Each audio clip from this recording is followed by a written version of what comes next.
news, and I love Molly Sleuth.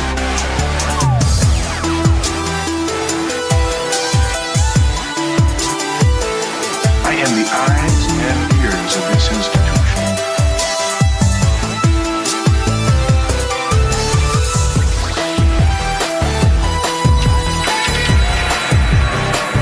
Mama don't like tattletales.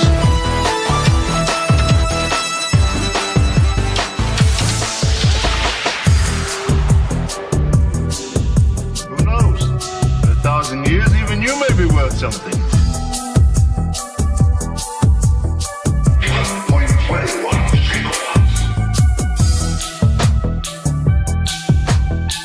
Little hand says it's time to rock and roll. Room for one more penny. Today we face the monsters that are at our door.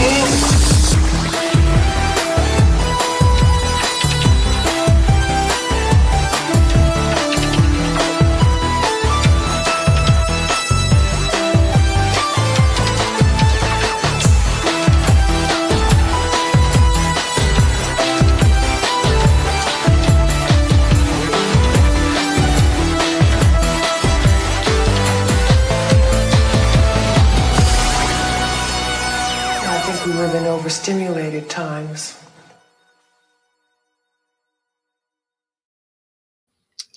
Hi, friends. Happy Friday. Hi, everybody in the chat. Red Bike, Rod. Rod, I meant to call you all week. I'm so sorry. And of course, Circle of One. Thank you. I am Molly Sleuth. I was formerly known as serial number 39682. Just a number.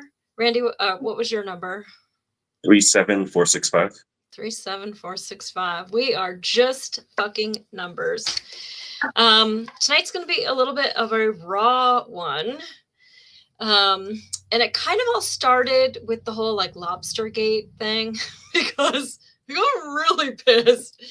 We'll start with some Lobstergate memes. It's going to just go off the rails from there. It's going to be a pretty emotional night, I think. So buckle up. No doubt, once we start using some keywords, YouTube might wipe us. So if you guys are watching on YouTube, we are on Pilled and on Rumble under Molly Sleuth. So you can find us elsewhere. Lots of chats going on. Okay, so it kind of started with this. It sort of started with this like Lobstergate thing. Let me add one of the memes. There's just one of them. Pentagon press conference. Pete Hegseth shares updates on Iran. Whatever. Okay, we get it. So, and then this one.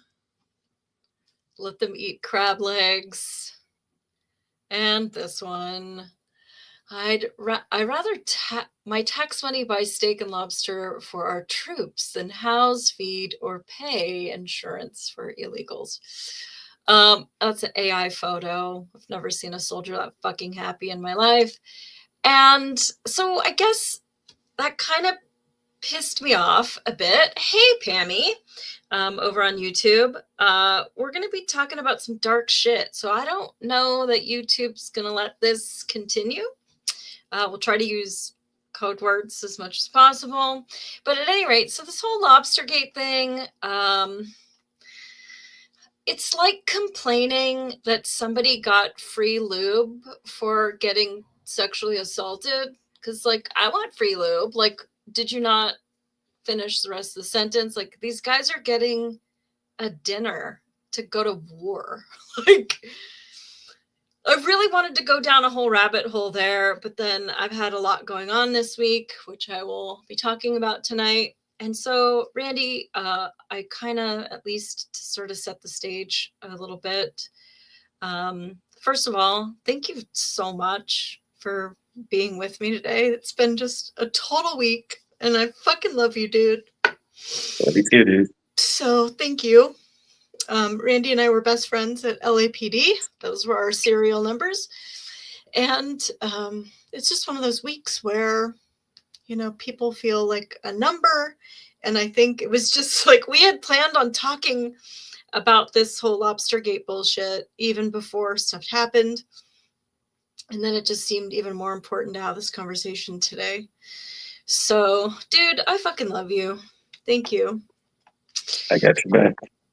So not only were we totally abused at LAPD, but you were a Marine. And so I guess like maybe just set the stage a little bit about how much you lose your humanity and your identity when you go through boot camp and all that good stuff.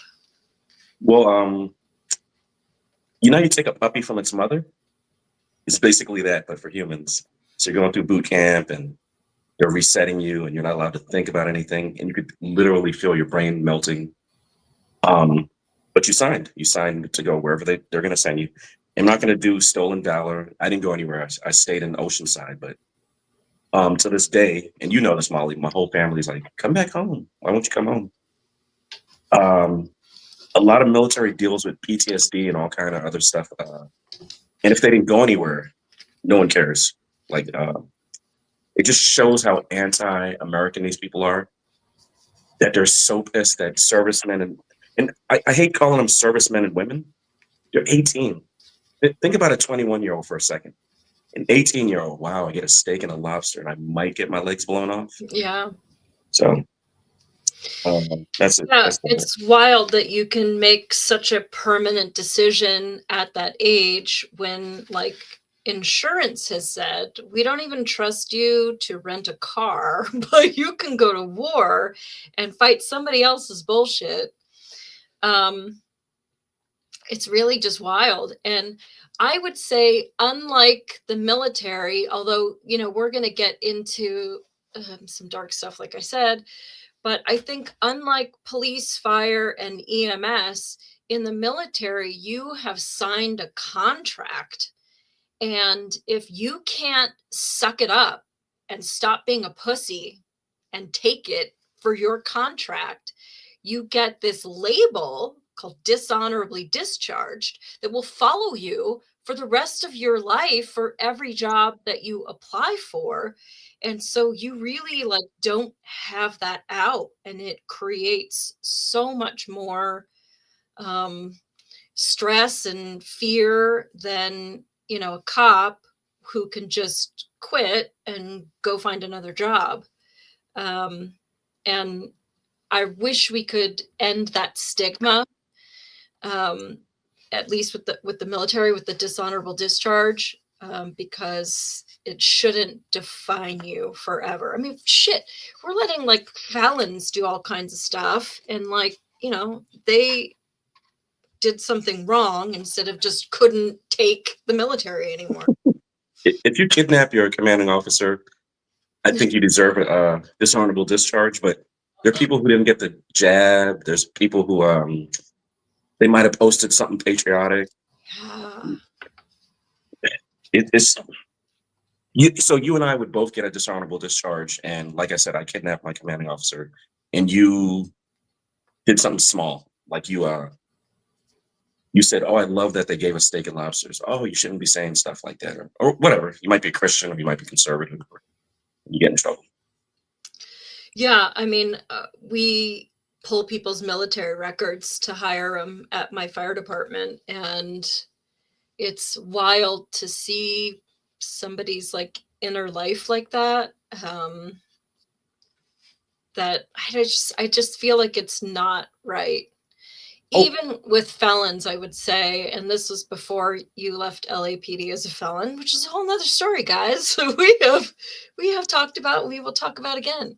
But even before that happened to you, it's like if you serve your sentence, like you still are being punished as a felon if you can't then, after your sentence is over, can't vote, can't whatever. Like, so your sentence is for life if it still has consequences, I think. Oh yeah, do you remember? It's a little off subject, but the Afghanistan withdrawal. One of the colonels and the Marines, he said whatever he said, and got in all this trouble, lost all of these rights and stuff. And it's like, really, you're gonna punish that guy? Yeah. But like I said, these guys don't like America. They're not more to any principle. So we're gonna do whatever we want that serves us. Yeah, and I mean, with with fire, with police, with military, I mean, they do have one thing in common, is that you are following orders that you may not like, you know, and unlike if I was folding t-shirts at the Gap, which is like, that's always like my go-to generic job. If I was just folding t-shirts and I was like, no, I don't want to help that customer, it doesn't come with lifelong nightmares. It doesn't come with alienating yourself from your family and stress and inability to sleep and dark thoughts of taking your own emergency exit from life. So it's different. And yet lately we've seen so much in the way of people. I won't say it's a specific political party, but a lot of like just the throwing of the snowballs, the calling you a fascist pig, like all of this, you know, like you're going to be defunded, you're going to be attacked. And that is on top of all the stress that they're already dealing with. I had this picture here that I found. And I guess Grandma needs her glasses. How cops are treated versus how they serve.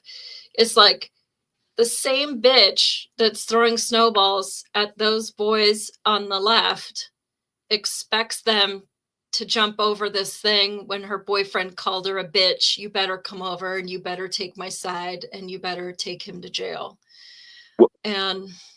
Well, I wanted to add some context to the guy on the right. Yeah. You know, and I know that dude is a high ranking. He's higher than a captain, I believe higher than a commander. And he jumped over to tackle, I believe it was an attempted, no, it's a terrorist. He threw a bomb after he screamed Allah Akbar. Could have had another bomb, could have been drawing them in. And the guy on the right is how they act. And then for the guys on the left, oh, it's just snowballs, it's just water that you guys have no idea how much minutes and seconds matter. So they might get another radio call to go save a baby or something super dramatic. They can't because their gear is messed up or they're in a horrible tactical situation now because I don't know about you and snowballs, but you really trust the type of person that would say, I don't respect cops, I'm going to throw snowball. And it wasn't a snowballs fight. I don't want you throwing snowballs at me and I'm in a t-shirt. Like, right.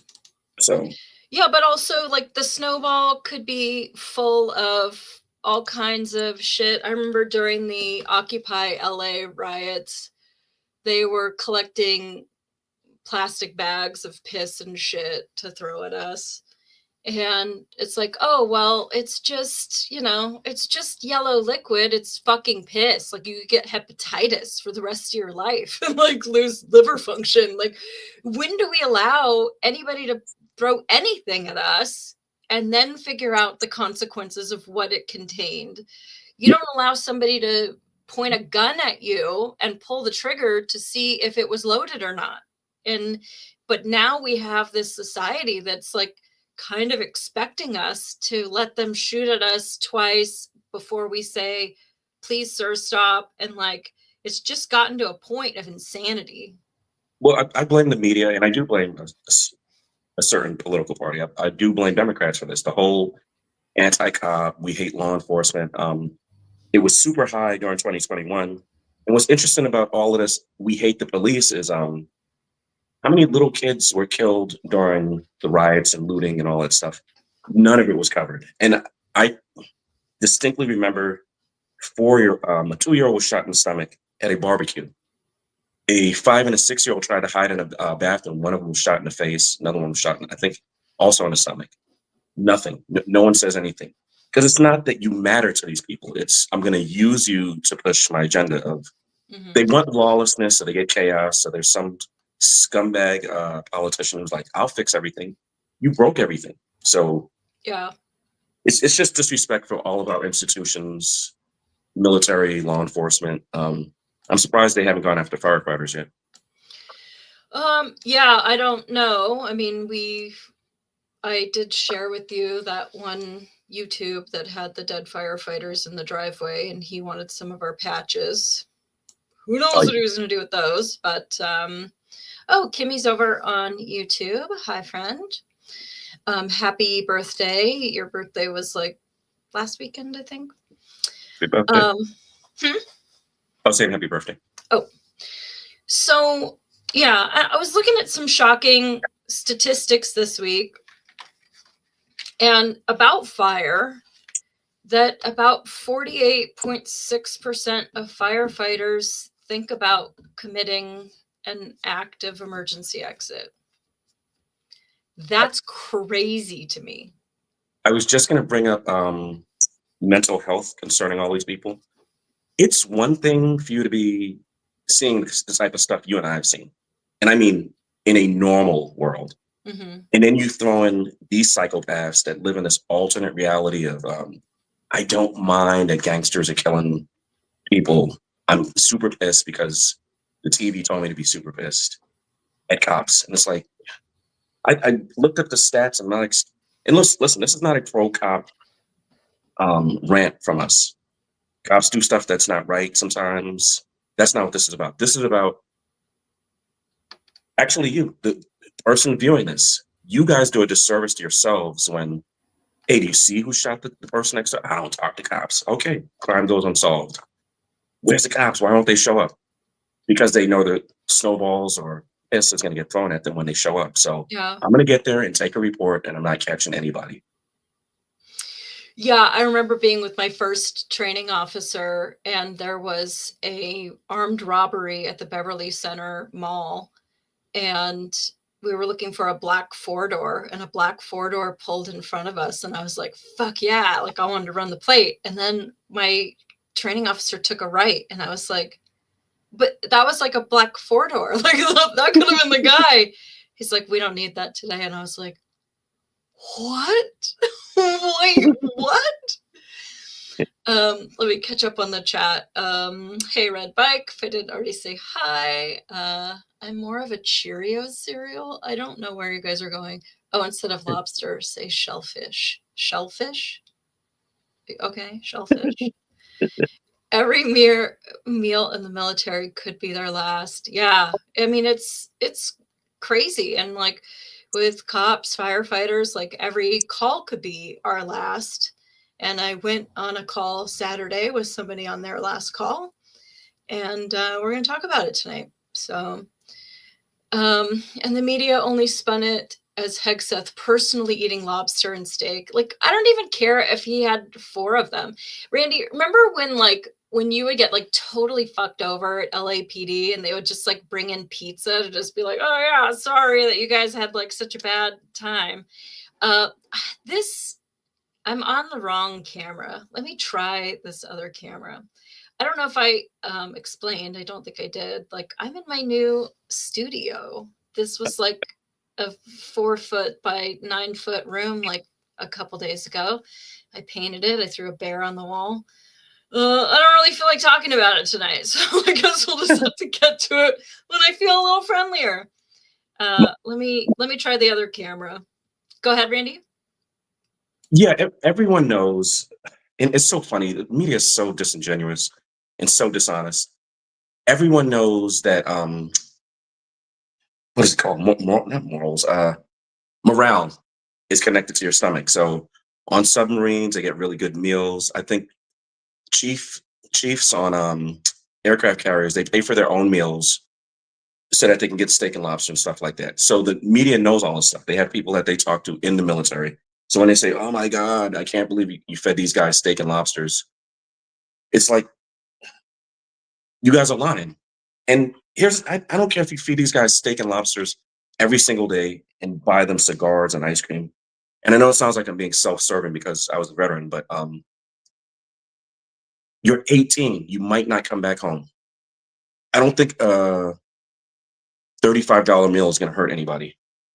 Oh, it was 20 million though. Okay, we spend that on everyone. How much was it that those people in Minneapolis stole? I don't care about that. So, and when I say we, I mean the people who complain about this stuff don't care. Yeah. I was able to hear everything that you said while I was unfucking myself. This is the kind of quality shit ever you come here for. Okay, wait. Let me catch up with the chat. Let's see. I see the bear is on the wall. Yes, I got this bear. I don't know if you could see the bear's little face. I got this bear from a lady in Arizona, so it was all dried out, and it had like these bald spots, and so I had to buy the like bald hairspray for men to like fix my bear. So don't tell anyone, it's not a totally perfect bear. There we go. And look at my little like heater. I was trying to do something classy, and then I just like lost my mind this week. But maybe next week I'll do like a house update. It's getting there. It's getting there. Nice. What's up, Jake? Circle of One, always good to see you here in the chat. Yes, he is always here to roast perfectly. Drum Zombie, hi. This military action is possibly the biggest disaster in American history. If someone doesn't like the American empire, well, this is their Christmas. Yeah, nothing like just like, let's just waste money all over the place. Although, did you see that Mondami is changing the death tax to 50%, and instead of like having to have like $7 million whatever dollars, you only have to have $750,000, which that's like the average like shithole house, at least in LA. So then that means that you die, you leave me your $750 million or your $750,000 house. I have to sell it to pay your death tax. It absolutely means that nobody is going to have any generational fucking anything. It's crazy. Yeah, and you know my family lives in New York, so yep. when they pass, I get to get nothing, but I can probably pay for Mondami's whatever. Yeah, I mean, it's crazy, and you just the price of funerals and everything. Well, it's always these same idiots who think free means free. And you and I have talked about it. You've always said this, you're rich to someone. So when they say we're going to redistribute wealth, they're not talking about Elon. They're talking about Molly, Randy, and the chat. Yeah. Yeah. I mean, I put 5% down on my house. So, you know, I'm rich. And I've been trying to find a freaking roommate, but everybody's crazy. Like that one girl who was like, well, I smoke my drugs outside. Like, who's watching your 2-year-old?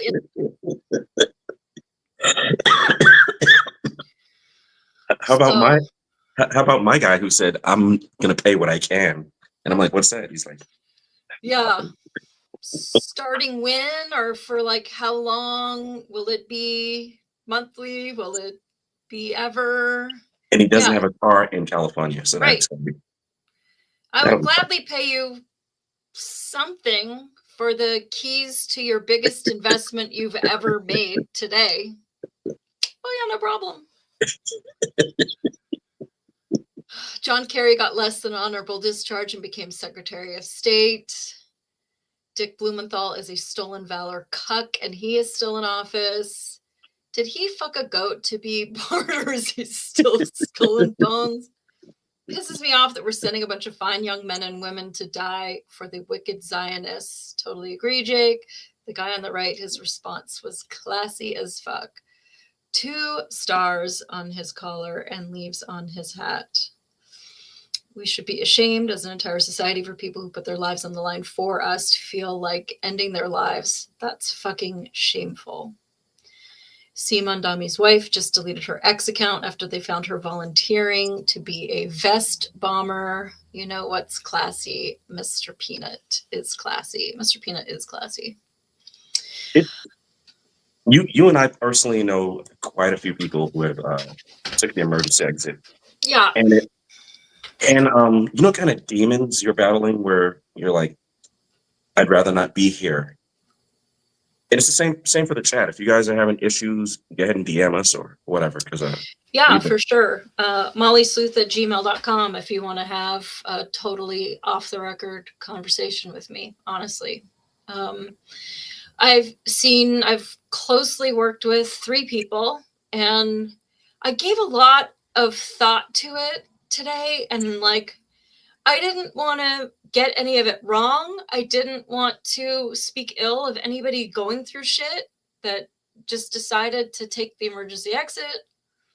But I also just feel like it's so important that this information can help somebody else. And I feel like if you take the exit, then part of me feels like you're no longer allowed to dictate how people tell your story. yeah, true. And it's not like I would dramatize it or like speak ill of them. These were 3 people I worked with that I had so much respect for.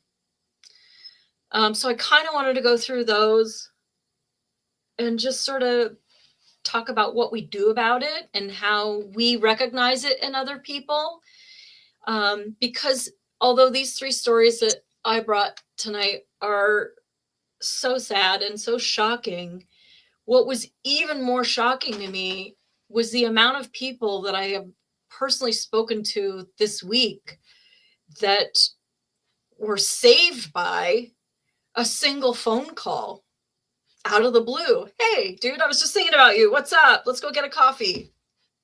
And they were like circling the drain themselves. Shocking how many random emails, phone calls caused somebody to still be here today. So I'm going to talk to you about how to talk to people, how to recognize it. But I think the overall theme of this is like, check on your people. Check on your people, because you just really don't know who's going through shit. Yeah, my neighbor asked me one time, he goes, "How you doing?" I go, "Not good." He said, "No one's doing well." And to be honest with you, everyone is going through it. Like, they want us. I want everyone in the chat and you, Molly, to think about the 90s and think about today. And he started smiling. That's what I'm talking about. Yeah. They weren't trying to just screw us at every. Yeah. I don't want these kids going. Someone in chat said it. I don't want these kids going over to go fight some, like, really. I say shut America down for like the next 5 years. And then after 5 years, kind of like probation, kind of see what's going on. And then 5 years of probation of us being closed / kind of open. Can we get our stuff together first? So. Yeah. I mean, of course, I left a 6-figure job to come go into a burning building for $16 an hour. So, like, I'm a little bitter about it, you know, as you do. But, you know, Michigan is cool. It's different, but also, like, I knew what I was going through in LA. Like, I was just sick of the crime. Not on duty, off duty. I was sick of, like, having people chase me and having to, like, jump over a fucking railing or like walk weird to my car. Like, I was just sick of all that stuff. Like leaving weird little booby traps in my shithole apartment so that I knew if like people came in. Like, life shouldn't have to be like that. Molly, like I said, I'm not pro-criminal. I mean, I'm sorry. It's not that I don't care that people are committing crimes. What irks me so bad about California is we have this pro-criminal portion, and they're not even smart enough to know they're pro-criminal. Just because I hate the cops and I just want to go easy on criminals doesn't mean I'm pro. You're absolutely pro-criminal. You love criminals. That's what irks me about California. So, amongst 700 billion other reasons that California should irk you. But I do have to say, this room could have been this could have been your office. It still could be. Look how beautiful it is, Randy. Look at this fire waiting for you. Oh wow, is that a bear? Look at this beautiful old man chair. This was my grandpa's chair that I used to sit in when I was a little kid. It No was, way. yeah, it was black leather, and I sat in it all the time. My mom had it recovered. If I had $1 million, I would have it recovered back to black leather, back to my grandpa's chair. That's awesome. And then some shitty bear that I found from some lady on Craigslist, you know, as you do. Wow. So Jake says, I can't stand roommates. They're the worst. They always act so normal when you first meet them. And then after they get settled in, the real crazy comes out. Dude, these people are telling me this shit before we've even met to like look at my house. Like, and you want to live in my house. Like, I need a roommate, but not you. You need me. So like maybe together. I did have this one roommate. I think I've talked about him before. He pulled the wires out of my distributor cap from my 74 Nova that I had. He put Nair in my conditioner. He stole $1,200 cash out of my bedroom. He was just a royal piece of garbage. But we had another roommate, this guy David, who was dating this girl, real trashy. And he stopped dating her. So then she started dating the idiot roommate.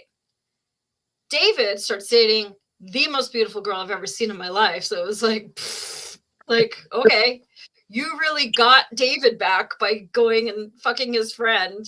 Did you see this girl? Her name was Tiffany. Did you see her? It was so beautiful. I think her legs like came up to my neck. Just gorgeous. So, yeah, you know. Yeah, roommates, especially if they're on drugs. I had one that I was like, there's no way you're normal. Do you want a spaghetti and bean? Do you want spaghetti and beans? I'm like, no, it's 2 a.m. Go to sleep. I don't need drugs to be that kind of fat ass. My mom says I'm the worst food combiner ever. Don't even care. Yes, please. I'll do it. Good times. Red Bike says my friend Mark was a city cop and he either took the emergency exit or took the wrong meds while drinking, but we lost him. I had just seen him at the grocery store and thought about how long it had been since we went for tacos.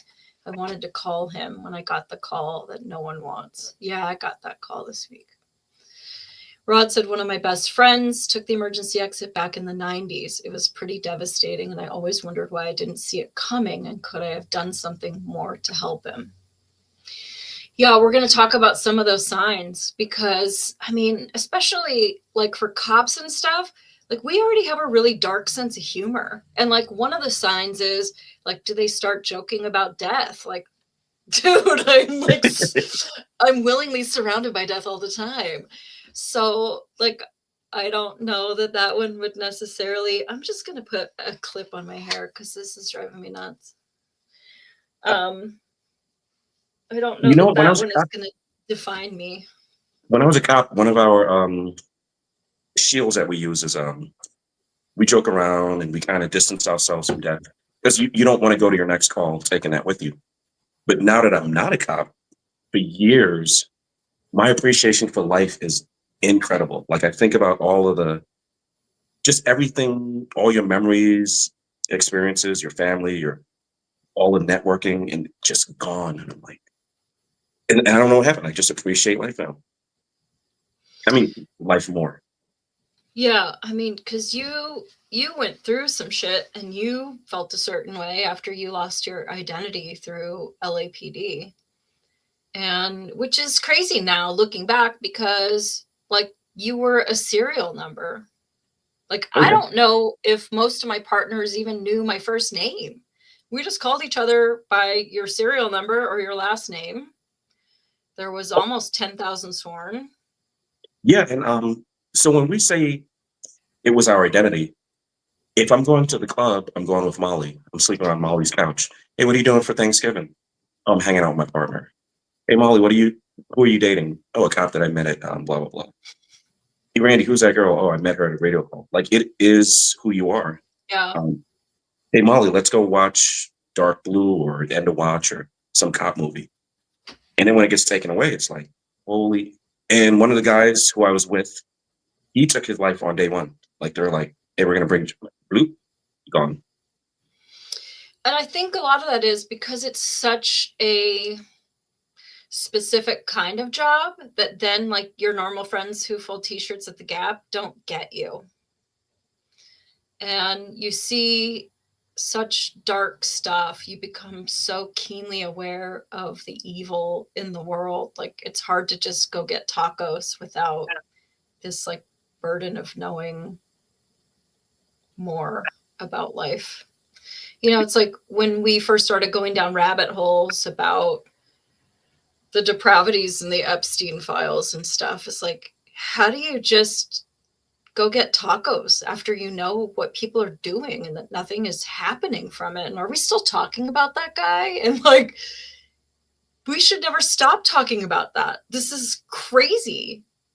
Yeah, that's why I'm kind of jealous of you and I are kind of not purebloods like the chat is. Like they've known all of this stuff. Like they'll talk about Bush or Cheney or whatever. And you and I, the reason I get jealous is because we woke up. So we were asleep. And I don't even mean the cop stuff. I just mean, wait, they just sent money to what country? Oh yeah, they sent money to that country because so-and-so is getting a kickback. And dude, you and I just used to be like, hey, let's go get some hot dogs on the political end. But on the real reason why most cops are kind of conservative is we get to see firsthand the failings of left-wing and liberalism. Like we get to go to the house where she's getting $80,000 for having 7 kids and a few of her kids have been murdered. So we're like, maybe free money isn't such a good idea. Yeah. It's not that we hate anyone. It's not that we're anti-left or liberal. It's just we see what you're pushing just doesn't work. Yeah, it is like you can't unsee it. And really, like, that's when I began to understand, like, ignorance really is bliss. Like, Oh, when yeah. you're not so aware of, like, of how the world works. Life's a lot easier. But what I thought was shocking was that I saw that there's actually more people dying through the emergency exit than line of duty deaths.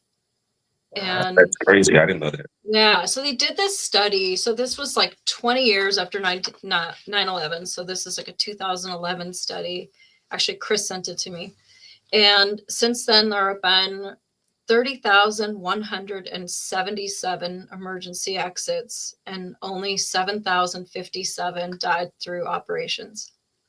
Wow, that's crazy. And that's veterans. And that's from 9/11, and that's just 2021 stats. But then in 2023, it was the highest on record, 14.7 for every 100,000, and 50,000 in 2022 alone. And that's just crazy. It's gone up 76% since 2005.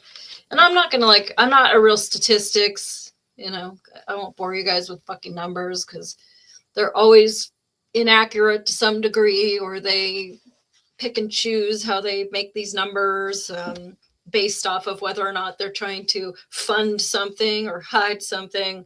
But these are the numbers, and we know that it's at least one. Like, we all know somebody who's done this, and one is too many. Oh yeah, I think about just the stuff that's in your head, just stuff that's in my head. And you and I weren't even like some South End gunslingers who've seen. I remember one call, and I think I've told the chat this before. This kid, he's taking his last breath, and he's in a gas station. So there's a circle of cops around the vehicle, and they're not being mean or anything like that. They're just watching as this kid takes his last breath.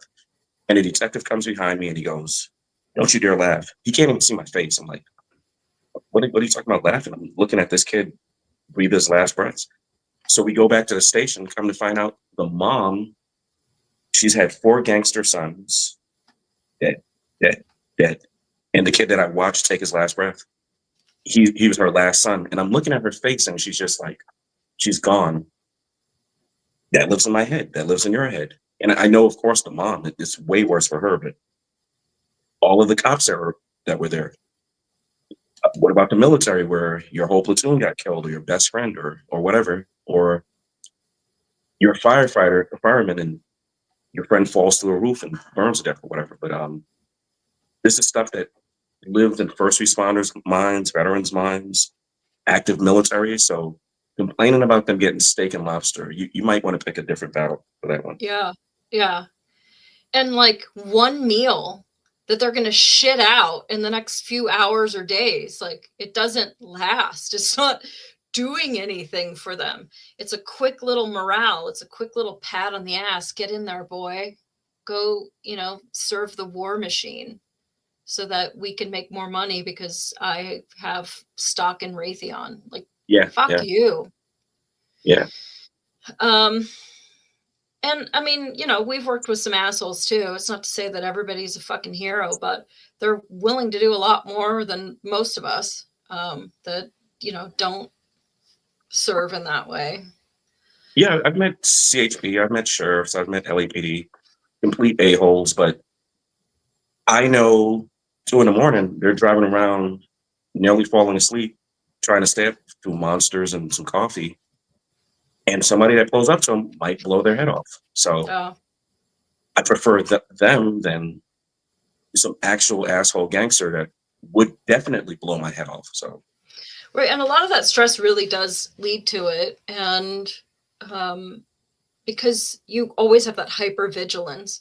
They've done studies with people with no indication of mental illness and put them on the street for 30 days, and they start to exhibit signs of mental illness because of that constant hypervigilance, and it turns you into more of that like animalistic mentality where people fight for fucking everything and you're constantly on guard, and like it's not really much different with LAPD. Eating on the back of the trunk because you never know when you're going to get shot at and you don't want to get stuck in the fucking car. It's why we practice getting out of the car so quick. It's why we don't put on our seatbelt until we've gone like a block. It's why we take our seatbelt off like a block before we get there. Like it becomes part of everything you do. Oh yeah. I mean, even now that I'm in beautiful Midwest, like there's fucking booby traps all over my house because like you just never know when somebody's gonna try to like climb in a fucking window. Like it changes you. Yeah, and then also the atmosphere has changed. Like people are like, well, Molly, you don't know why he was climbing in. He might wanted some food for some money for food. Okay, that's why he broke into my house. Yeah. I just have to say that forensically, they can't tell the order of shots fired as long as there's no blood in the bullet hole of your warning shot.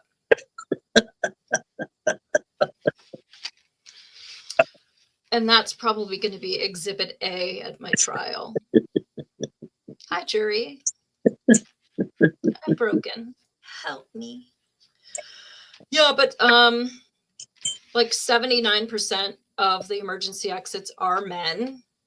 And it's just like something that we're just like not allowed to talk about. And it's crazy because there's really good men out there silently suffering. And the whole suck it up mentality, the whole, like our parents, the way they raised us, just put some dirt in it and mark it off. It's like, yep. And that's like really big in military culture, that whole don't be a pussy. Yep. Dude, I had 2 broken ankles and they're like, are you a doctor? I'm like, no. Okay, then run. And I get disability money for it because you can't make somebody run on broken ankles. But I also had the mentality of, all right, I'm not a doctor. I mean, this hurts. But yep. I remember you just reminded me of something, obviously not as bad as that, but during LAPD Academy, and when we got tased, it fried the nerve in my foot and I lost sensation in my 2 toes next to the big toe.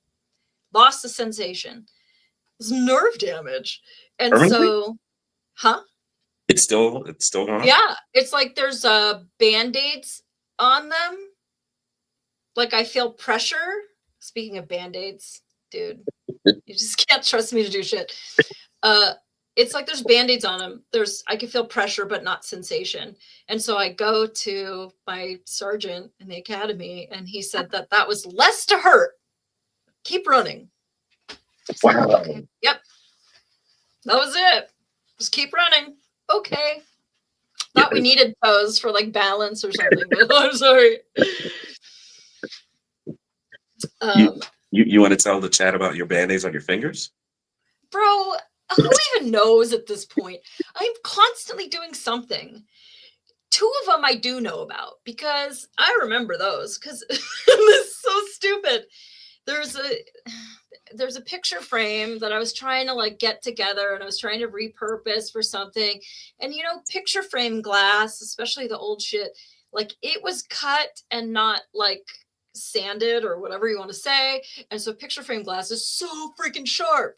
And so I'm trying to like reframe this picture and I'm like, where's all this blood coming from? So like it was me. I was the blood. So anyway, so I go and I clean it all. Usually I super glue stuff. Super glue is like totally the way to go. Yes. And I always did that. LAPD, I always had those little mini like super glues because it keeps all the nasties out. It forms a great scab. You don't have to wear freaking Band-Aids. But like on your finger pads, when I need to feel stuff, I'm going through all this like fire training right now. So I don't need to have any problems or anything that's going to cause like dexterity issues if my Band-Aid falls off. Oh well. But anyway, they're all cuts. So they're like, I don't know how to explain it, but it's gross. Anyway, I will be fine. But I ended up putting that picture into the frame. And then I put it all back together and I went to put it on the wall and there's like a blob of blood behind the glass in that picture. And I was like, fuck it. So I just left it. Whatever. Nobody cares. Nobody will notice. Only I'm like, oh yeah. Oops. Pammy says the high adrenaline dumps on a daily basis is really bad for mental health too, especially military first responders. Yeah, Pammy. So when they talk about like those cortisol dumps, and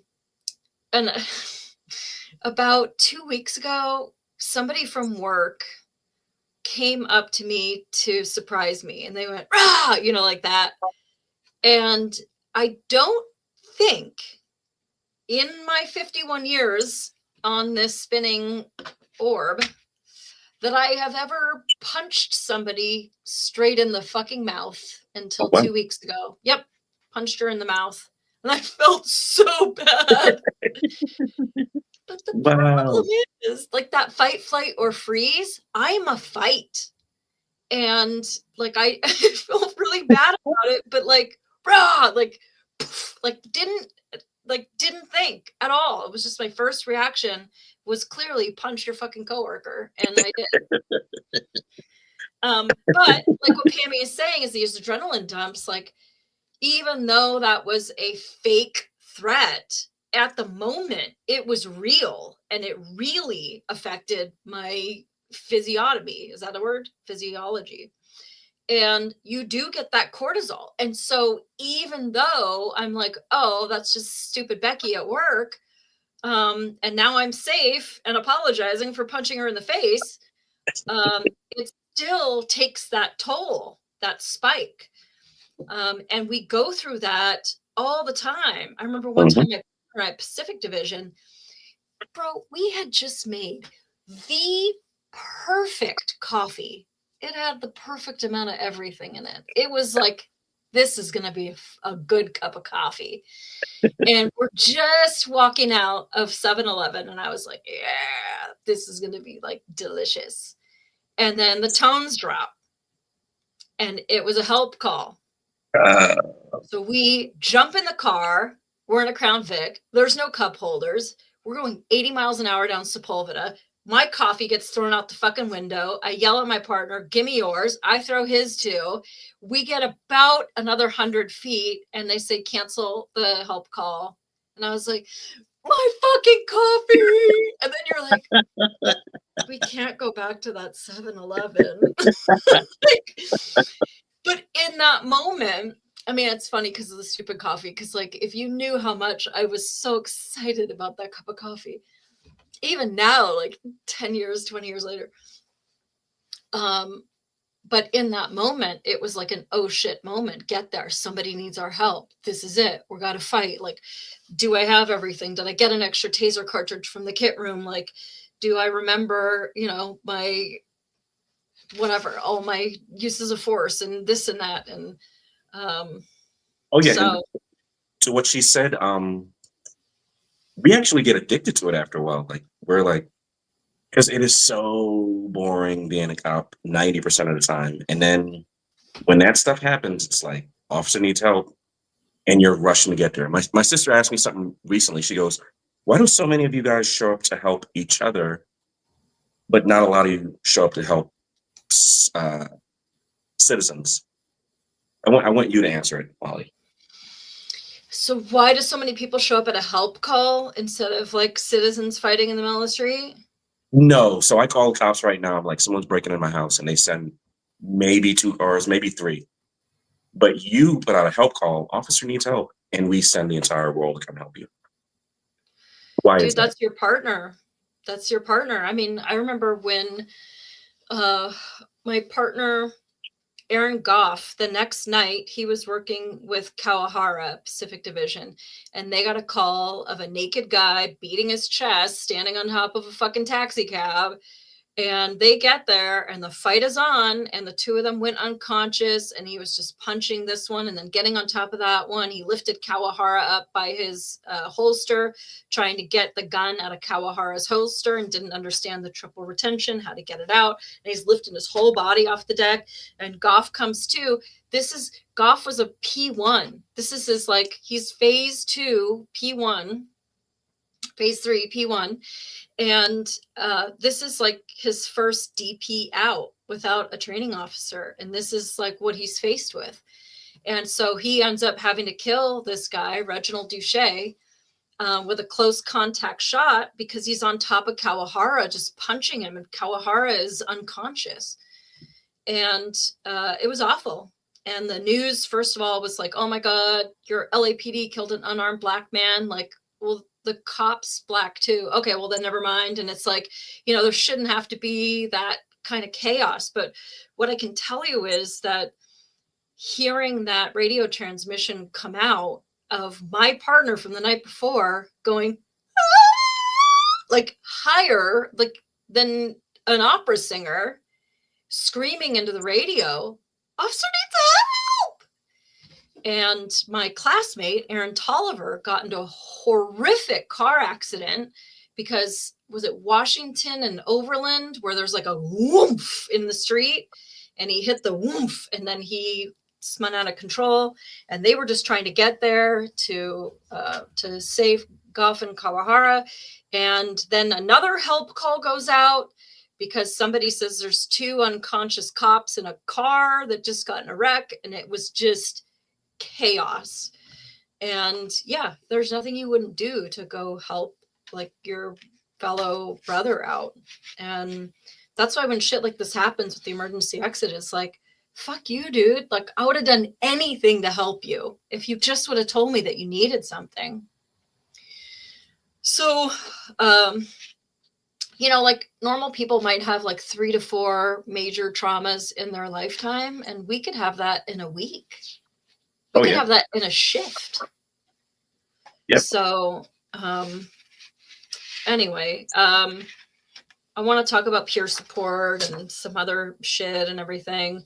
But again, mollysleuth@gmail.com if you want to speak directly with me about some shit that you're going through. And Molly, to what you said, I did my probation in Southeast. So that's basically, for anyone who's not from California, where Training Day and Street Kings and all that crazy stuff was filmed. And I would tell a classmate, oh, this, and this happened. Oh my God, in 1 week? No, that was 1 day. And I was just on probation there, so I was only there for months. There are cops who have worked there for 10 years, 15 years, 18 years. And you just see the worst of humanity. And I'm not saying it like Molly and I are bragging. It's just, I like that I don't know how much crime goes on in my neighborhood. But for cops, they have a front row seat to, and there's a bunch of break-ins where you live, Randy? Oh, I didn't know that. I didn't know that. So that's why I have so much respect for, even with everything I went through with LAPD, I have so much respect when I see a person or 2 people in a black and white. Yeah. Yeah, I mean, even though I had to quit Grand Rapids because that place was a pickled pile of shit. Anybody that could work through that, good on you. And for the pickled pieces of shit that are still working there, fuck you. Man. Jake says that's tough to not show weakness, especially in leadership in the military. The enlisted men and the other officers will never respect you after that. Yeah, the military, more so than I think police, has that real, what would you call it? Like machismo? Bravado. Yeah.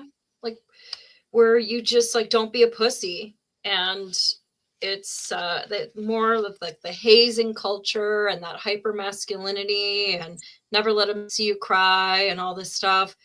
But like you're going through something that most human beings have no idea what it's like to be just completely dehumanized. I mean, one of the first acts they do is to shave your whole head. You will not have an identity. Your serial number is 39682. Nobody will know your first name. And it's wild. I mean, they do a little bit of that breaking down with LAPD's boot camp, but nothing like the military, because LAPD's boot camp, like you're going home every night. Yeah, 3 months in boot camp. I'm calling my dad. This is the 90s, so I'm calling on a payphone. I'm like, Dad, come get me. And the drill instructors heard, and they're like, oh, you want to go home, no. Agard? You will never no. use the phone again, and you're going to push Yeah. until I get tired. And I'm like, how's that work? Yeah, you push until I get tired. Shit, I forgot about that. Yeah. I forgot about that. And I was always doing penalty laps because let's face it, I'm the human veal. But yeah, that whole like military culture is just something that like people don't understand. And so although I don't think we should be off blowing other fucking people up, these boys are willing to do it. So Molly, I've always made this distinction between military and the military industrial complex, law enforcement, and political policing. Like when these guys are running around, you have your mask on, are you vaccinated? You came in here and you don't have your vaccine pass. F those guys forever. You're blowing up somebody's backyard because you really want their oil, and my gas prices go up. Right. Or he challenged the size of your dick or whatever. Or they have insulted our greatest ally, so we just have to go kill them. I'm just done with it. I'm like Rod, I'm black hole pilled. I like that, black hole pilled. Like yeah. that. Oh, hi, Rose Thistleart. Yeah, generally if someone is having a very bad day, if the cops are there, the suicide rates would suggest the suck it up route is not the best way to emotionally process extreme events. Defense does not equal offense. Yeah, so, and then also just like living as a civilian after you've been in the military, like acting normal. It's Zuckerberg with his barbecue sauce on the shelf. Like, this is what we all do, right? Like, you just don't really, and maybe that's one reason why we've stayed friends for so many billions of years and hopefully many billions more. Yeah, when I thought you were still a cop, I wouldn't talk to you because I'd gotten in so much trouble.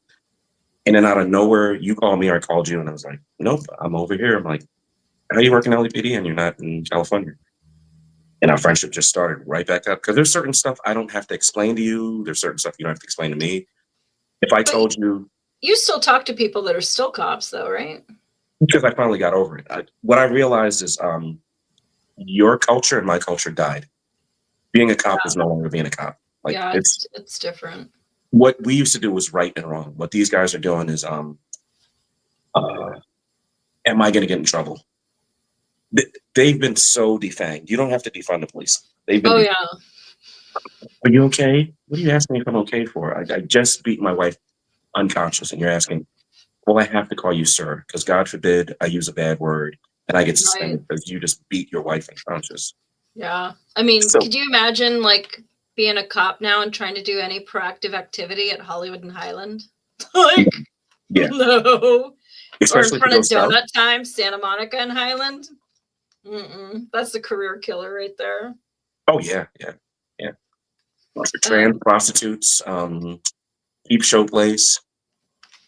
But why are you oppressing these people? They're selling drugs and sex and they're in a gang. Stop Right. worrying about their identity. Yeah. I saw something they were talking about being morally stained too, just thinking about the military, that whether or not you agree with, I mean, because like we're saying, Circle One says the military is necessary because showing weakness can start affecting the entire group of soldiers. But what they don't get is how to turn that back on afterwards and process it. Well, so the military goes in and maybe we are doing some totally awesome, gotta do this for humanity. Or they just give you orders and you're like, that kid, but that's a kid. Like, that's your fucking orders. Like, okay. And so whether you believe in it or you don't believe in it, because of the totality of what the military does, it's inevitable that you leave the military morally stained because of the fact that the military doesn't always do what is morally right, what you would do if you were being paid to do it. And also, I think, especially maybe not with the fire service or EMS, but police and military are so fucking acutely aware of the ranking structure and your failure. I was just talking the other day. We had a fire. We were doing some training, and then we had a fire. And we went to put out the fire, and like the fire was between a couple of. I'm just having a stroke. Never mind. It was like in a small area, and so we all can't be like nuts to butts putting out the same fire on the same wire. So there's like a few of us standing around, and so I just like jump to my knees and I start moving shit out of the way. There's like boards with nails and wet pieces of aluminum siding, and like, let me just make this area safer for the guys that are working here, since I don't have a job. And I started thinking about LAPD, like, find something to fuck with and fuck with it. Like, there's no reason anybody should stand around. And I remember there was this one use of force. It was like a dog pile. We're trying to get some like wild animal in custody. And one of the guys there, that I still remember their name, but I won't say anything, was putting on chapstick while everybody was fighting. And I guess somebody from the dog pile looked up and saw this guy putting on chapstick. And like, the guy could probably have 40 years on the job, and people are still going to remember that you failed. Like, you failed the mission. You were a Blue Falcon, didn't help us out. And so I think with military and police, at least, there's that constant dick measuring contest of rank and recap and all of the stuff that can really make somebody feel like less than, because you just become a keenly aware of like your own failures or your own limitations, or even like we did an exercise at the fire department the other day, and everybody was like, what was your time? What was your time? What was your time? It's like this like constant competition can be a really like negative thing. I mean, it can make you strive harder, but it could make me feel like, I tried my very best and I was still 30 seconds longer. Yeah. So I as work, I do executive protection. So it's basically a security guard that they pay a lot of money. So most of the guys are former or ex law enforcement, and we immediately go to sniffing each other's butts. What department were you with? Oh yeah, where were you at that department? It's like, dude, my name's Randy, and I like long walks on the beach. Why can't we? What kind of gun? What system are you working with? I'm like, a Glock. Which one? Jesus Christ. Yeah, it's so stupid. Did they start calling him Chappie after that incident? No, they still called him by his name, but the tone of his name was definitely Chappie. Molly, can you tell them? I'll tell them. So how we show our love to each other in the military and police is we tease the crap out of each other and we joke around. So if you catch me like this with Molly, hey Molly, how's your day going? I'm pretty good. We're not close. We're not friends. Hey Stink Breath, how you doing? Pretty good, big head. Yeah. So when Mr. Chapstick starts getting called sir and Officer Chapstick, and he's done for. Yeah, that's a hard one, and maybe we'll segue into one of my friends, but it's always been like the difference between "Good morning, sir" and like "What's up, asshole?" And so Saturday we had a call. It was a car on fire on the freeway, and we showed up at the station. I'm paid on call, and so we have pagers. So 3 of us showed up, and like I don't want to dox anyone, but I also just like want to just tell the fucking story without having to trip over fake shit. So I'll just use first names. So 2 of the guys and I showed up for this call. We didn't end up having to go to the freeway because the full timers had already like blocked the freeway. Another fire department was putting the car out. A flatbed dragged it away. So we weren't needed. So we just stayed at the station and waited for the full timers to get back. And this one guy who's been paid on call with me for a couple of years, hardest worker you've ever seen. He does construction. Also, he's like always covered in, you know, drywall dust and paint and bruises and black fingernails and ripped clothes. And like the guy just looks like he needs a fucking spa day. Always such a hard worker. And he was, you know, he works his full-time construction job and then he comes straight to our trainings, which is grueling. We were pulling hose and doing all kinds of stuff. And he was right there doing it with us. And he just looked beat. And I see him Saturday night for that call. Sunday, I go to Lowe's to pick up a can of spray paint. And I see him, I see the back of him, but I know that it's him. And he's wearing the same clothes from the call from the training on Thursday night. And I go up behind him and like you're saying, that "What's up, asshole?" Like that's me. Like I'm always joking around. And I've been really rethinking that this week, like wondering if I was like too mean to him. So I had my fire department shirt on because we were doing drive time that day, driving the ladder truck. And I walk up behind him and just to like razz him. I knew he wasn't going to be doing drive time with us. But I said to him, "Hey, you should be on the fire truck," like just to be stupid. And he kind of turns around and he's sort of like down, tired, I guess. And I see then he's like kind of walking towards like a woman with a shopping cart full of shoe molding, little quarter round in the paint section. And we work together, but we're not friends. Like when we're working together, we are partners. And like, I keep thinking about this one fire that we were at where I'm like holding the ladder and I'm holding it so hard and I'm under the ladder holding it because Matt is up on the ladder trying to put this fire out in the attic. And I'm holding the ladder because the ground is super wet and it's super uneven and it's soft grass and I don't want Matt to fall. So I am holding that shit for dear life. And then my friend, my coworker, Jeff, he is footing the ladder. So he's in front of the ladder holding it from kicking out with both of his feet. And I guess I looked like really intense or something because I was just really trying to hold the ladder and like it's hard to do for a long time. And he just takes his gloves and he puts them on top of my gloves and he just stares like into my soul. Like, and I was like, "Fuck you. Like, just leave me alone. I'm trying to hold the ladder."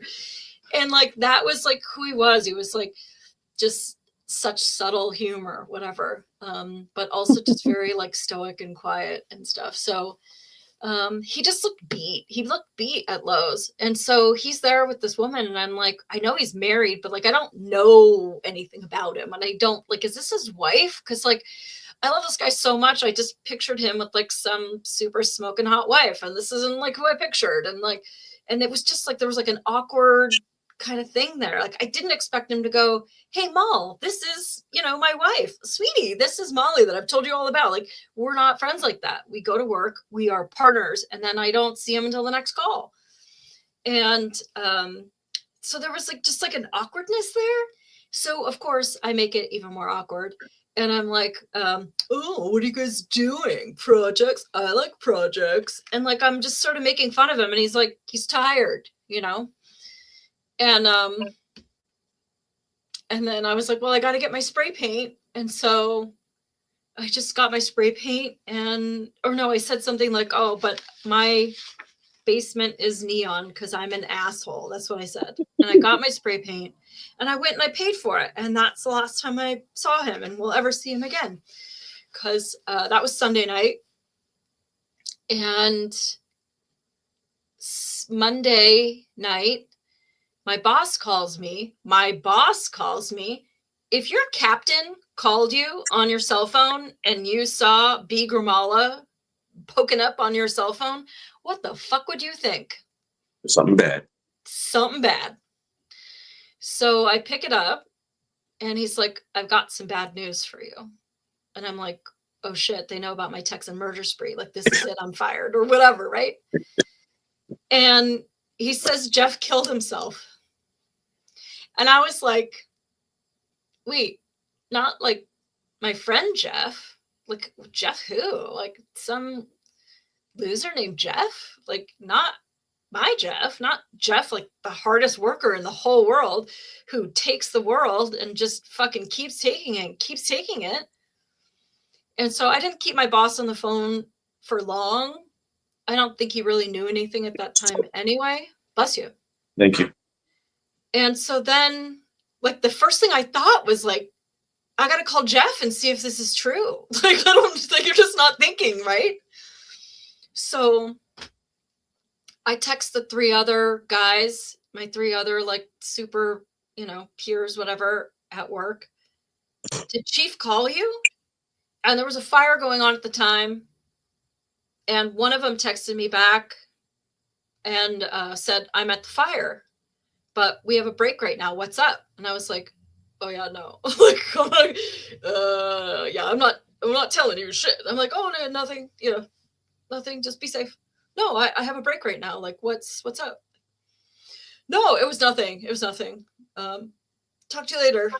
And then the other one said, I'm at home.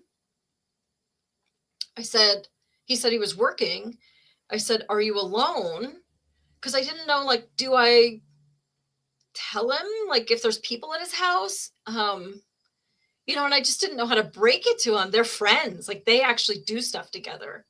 Like, I knew this guy through work, but we never, like, hung out or anything. And these guys did. And it's like, you know, I've made notifications in person, but, like, over the phone is so fucking impersonal. And so then the third guy called me, and then the second guy called me and I patched him in and just said, meet us at the station. And so we all met at the station and we got more information about it. But like, I just keep thinking about how tired he looked at that call on Saturday and how tired he looked at Lowe's. And I guess, like, for me, I'm sort of like in an anger phase because, like, the guy was such a fucking hard worker. And he finally gets a day off, and his wife was all cheery about him, like, working for her that day. And like, dude, when does the guy get to, like, put his feet up and, like, take a hot shower and, like, put on some clean clothes and watch the game or fish or whatever the fuck he wants to do? I mean, I don't know. I mean, obviously I didn't know about his home life. I know that he had a bunch of kids, and I think I'm going to save a lot of what I found out about his life, but like, I didn't know any of that. And like, I wish I did, because he was even cooler when I found out what the fuck he has been going through. And he's not the only one. Like, I had two close friends at LAPD. Well, wait, let's see. So here's my friend. That's us. And he was just like the fucking coolest guy. He was so cool. And there's this obituary photo of him. And I fucking hate this photo because, like, look at his jeans, like how dirty and like holy they are and everything. And I just, like, I see this picture and like he's smiling, but like, when did he get fresh jeans? Like, when did he get to like have anything new or good? He just like kept going. And it Molly, just, I kind of wanted to say something really quick, super quick. Sorry, really sorry about your friend, but if you're in someone's life, it it doesn't hurt to give them a day off. And I'm not blaming his wife, I'm not blaming his kids or anything, but sometimes you got to say, we're having a Jeff day. Oh, what's a Jeff day? Go jump in the shower, get dressed, and I'm taking you to a spa. And after I'm taking you to lunch, and then after lunch, it's just gonna be it's no one that's gonna do that for you. I'm begging you, do it for yourself. yeah, Go your he effing wasn't that phone. guy. He was not that guy. I You mean, have to though. everybody in the family had cute clothes to wear. That's what he wore. That he was so full of that duty to family, that they come first. And like, you know, they say that like mothers do that too. They make the tray of cookies and they eat the broken one so that their babies can have the beautiful cookies and stuff. But I mean, he was very much full of so much duty that he never thought about himself.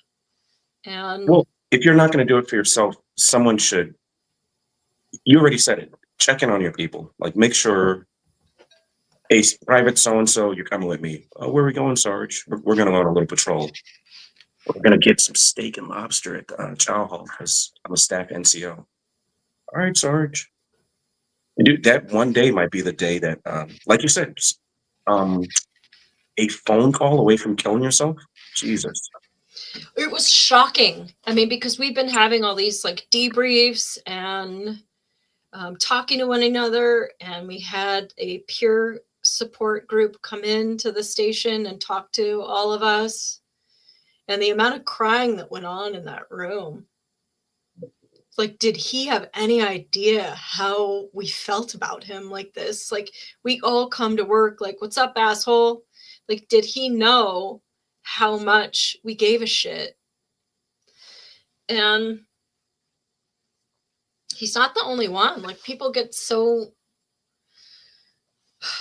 like stuck in their shit where we're just trying to be at work, I guess, and we don't check in with each other. And it's awful. I would never ever trade him for like us finally getting it together and like checking in on each other. But this has been like such a week. And I feel awful because Chief didn't call everyone. I don't know why he picked me.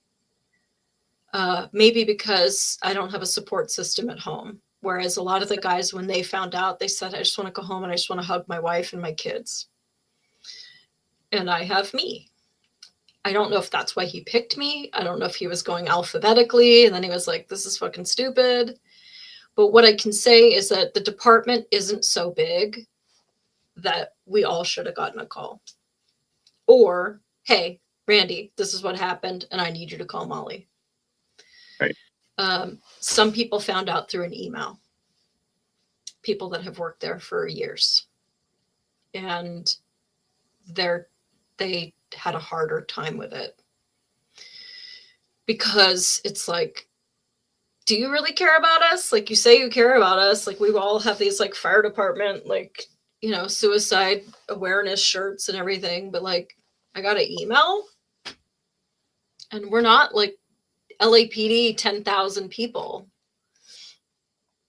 And every, battalion chief could have called their people and I could have called all of my people and like we all could have shared the burden. Like, an email was fucked up and then they cleared out his locker less than 24 hours.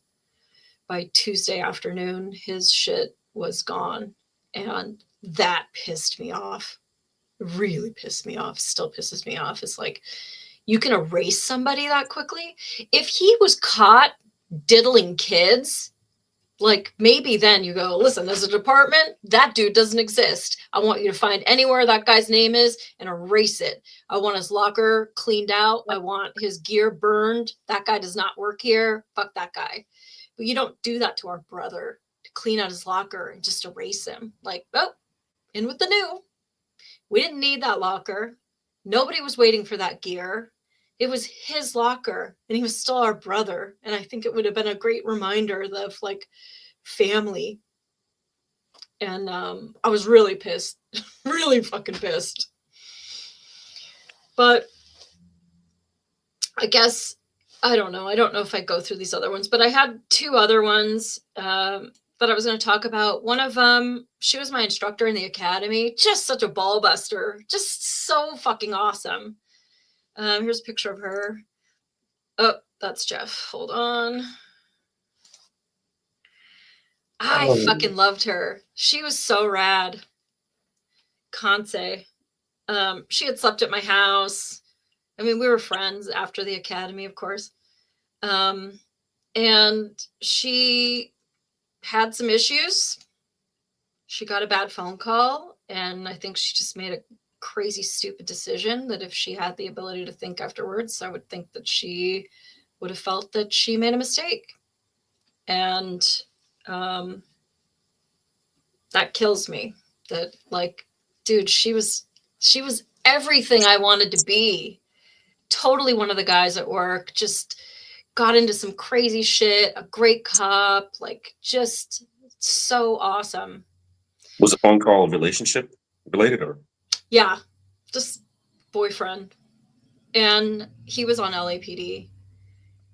And when they talk about crying, like, because I taught body language, obviously, you know, and like the crying without snot is like not real. I have never seen more snot come out of a human being than her boyfriend at that. And we were like at attention in formation. And sadly enough, he was like directly in my eyesight where I'm supposed to be like looking forward. And like that guy was fucking broken, just broken. Because, you know, you get into a fight and it's like, fuck you. I never want to see you again. Come pick up your shit. You know, I think she was like 35 or something at the time. It's not like she probably didn't have a boyfriend before. Like she would have had 500 boyfriends after. She was gorgeous, funny, smart, hardworking, like everything. And that was crazy. But also, I guess I don't want to like rip secrets, but also I just feel like if we pretend that people just like only had a phone call and that's why she did it, like it's a disservice to anybody that could learn from it. To me, and I might be assuming too much. I might not have all the right facts, but I do know that she got into a very bad car accident off duty and broke her collarbone. She got put on a contract, which you know what that means. She had been drinking, and a contract through LAPD means that you're not allowed to have any alcohol for a year or something like that. So she was coming up on a year of sobriety. And I think it was her mom or her friends that were saying, like, we've got to celebrate your year of sobriety. This is great. It's such an accomplishment. And I heard word that she had potentially fallen off the wagon, but her friends were getting so intense on like, this is such a great feat. You've done this amazing thing, a year. Like, this is so amazing. You have totally accomplished something so great. You are wonderful because you did this thing that you are secretly hiding that you didn't do. And we want to have a party for you so that everybody can see that you're great, even though you know that you're a faker. And I think that added a lot to it. I think she was drinking at the time that this conversation happened with the boyfriend. And I think it was just her inability to be self-deprecating in a way. The one thing I see with some of these people that they have in common is like the inability to go, man, I fucked up, or I'm a loser, or they don't have that peace to them. And I get like yelled at all the time, like, you know, don't talk about yourself like that because yourself is listening. But like, fuck you. Like, I'm super flawed, and like, you know, what it is what it is. But it actually, when I see stuff like this happen, is like, God, I'm so glad that I'm the first person to roast myself, because she had such a high standard for herself that was impossible to meet. And I think that was a lot of what it was in her mindset about, I'm not who I tell everybody that I am. And so it kind of comes back to that identity. Like, I'm no longer a sergeant. I was demoted at work. I am going through some disciplinary thing. I got put on a 5150 hold, and now I have to carry a rubber gun at work and work the front desk. Like, all these things get put into your mind of like, you're not who you pretend to be.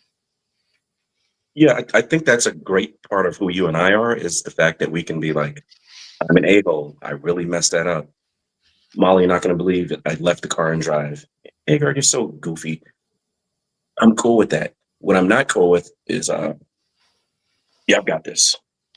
I'm completely perfect. Because when you screw something up, no one's going to be as hard on you as you. Yeah. Jeez, I can't believe your friend. Yeah. And then, so I had pictures of another one, but it just, maybe I'll put this one first. I did have normal pictures.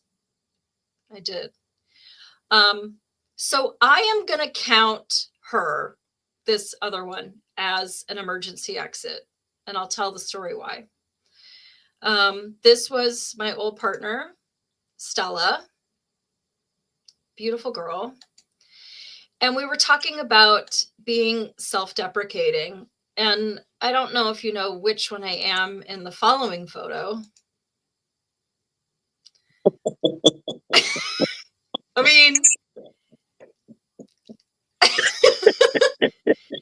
you know. Which one are you, Molly? Yeah. Mm-hmm. The hot one, clearly. How do you pose when you're with two hot girls? Well, if you're me, you just try to look like an asshole. But I show that picture specifically because we were talking about being self-deprecating. Whereas Stella, I mean, look at her. I mean, she was gorgeous. She was so fit. She was on like Star Search as a kid. She was like super athletic. She was a bikini model. Beautiful girl. And she was with the sheriffs before she came to LAPD. And she just had a heart of gold. She was so in love with animals and people and just was such a beautiful person. But she started drinking a lot. And this was like right around her 40th birthday. And we went to Palm Springs for her birthday. And it was a fucking hot mess. And I could tell that story, but it was a hot fucking mess. And she was drinking a lot. And so I tried to talk to her about it. I gave her the phone number for a Sergeant Richardson at LAPD, who was like the alcohol liaison. I said, listen, girl, like some shit's going to happen. Like you are getting kicked out of bars. You're fucking dudes in alleys. Like something's going to happen that's going to involve work. And LAPD will forgive you if you have already preemptively called this alcohol dude, even if you don't think you have a problem. Call this dude, because otherwise, like, you're an asshole. If you call this guy, it's the disease, and the department will help you dry out and like go through that whole process with you while you unfuck yourself. But if you don't, and you get a DUI or you do this, like you're gonna lose your job. And that was the last time I talked to her. And Stella's a little bit hard for me because one, she died accidentally, but there was such a downward spiral of decisions that she had made until that night that can't be ignored. That she didn't want to make it. She wasn't trying to keep her job at LAPD. She left her gun in a car. I was with her. It was a whole fucking thing. She was such a hot mess at that time, just really scattered. I don't know if she was drinking at work. She would just go missing. And they would send me to go find her because I can look in the locker rooms and bathrooms. She left her gun at LA Live, and somebody was like, hello. And like the department was like, runs the serial number, Stella. So she gets sent to Wilshire Division. She's upset about it. She's like, what do I do? Like, everybody thinks I'm a loser. I'm like, you tell everybody. I will tell you all about this shit over a beer once I cash the department's check. But right now, I just got to, like, you know, keep my nose clean and work really hard. And people will see that you're working really hard, and nobody will believe that, you know, that you made all these mistakes. And it's the only way you're going to keep your job. She had this like long blonde hair.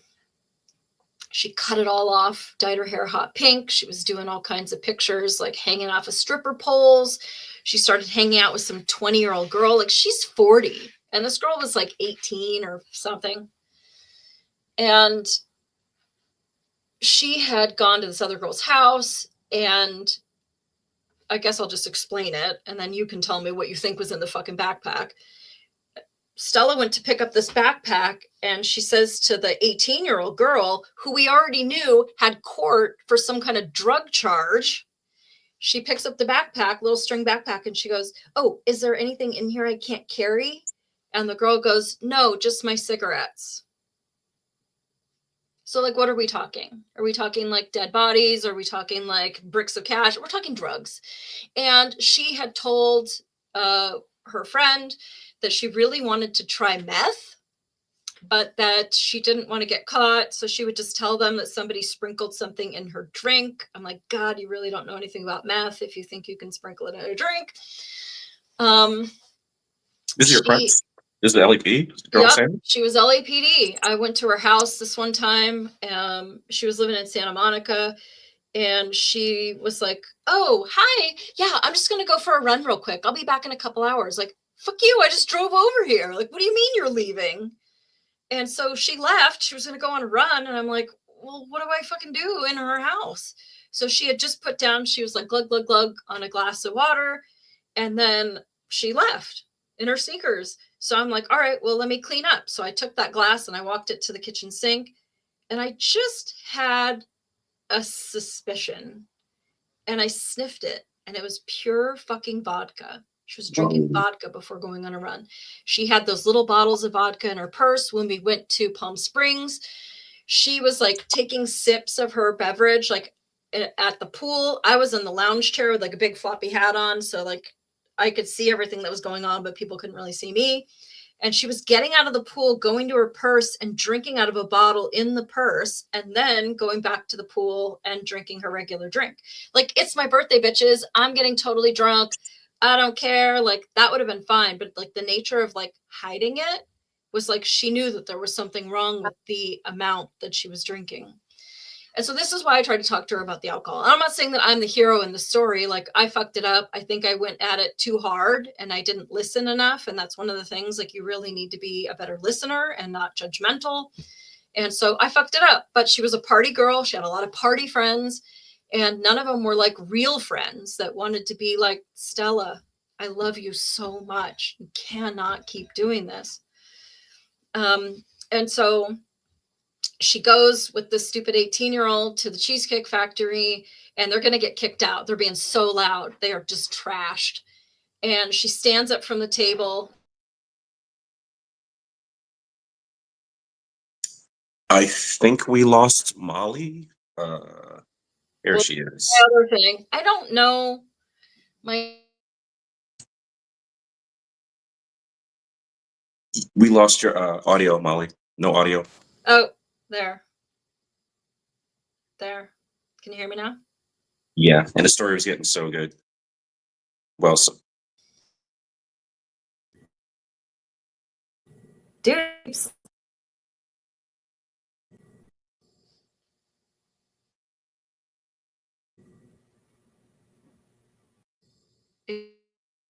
please stand by. We're having technical difficulties.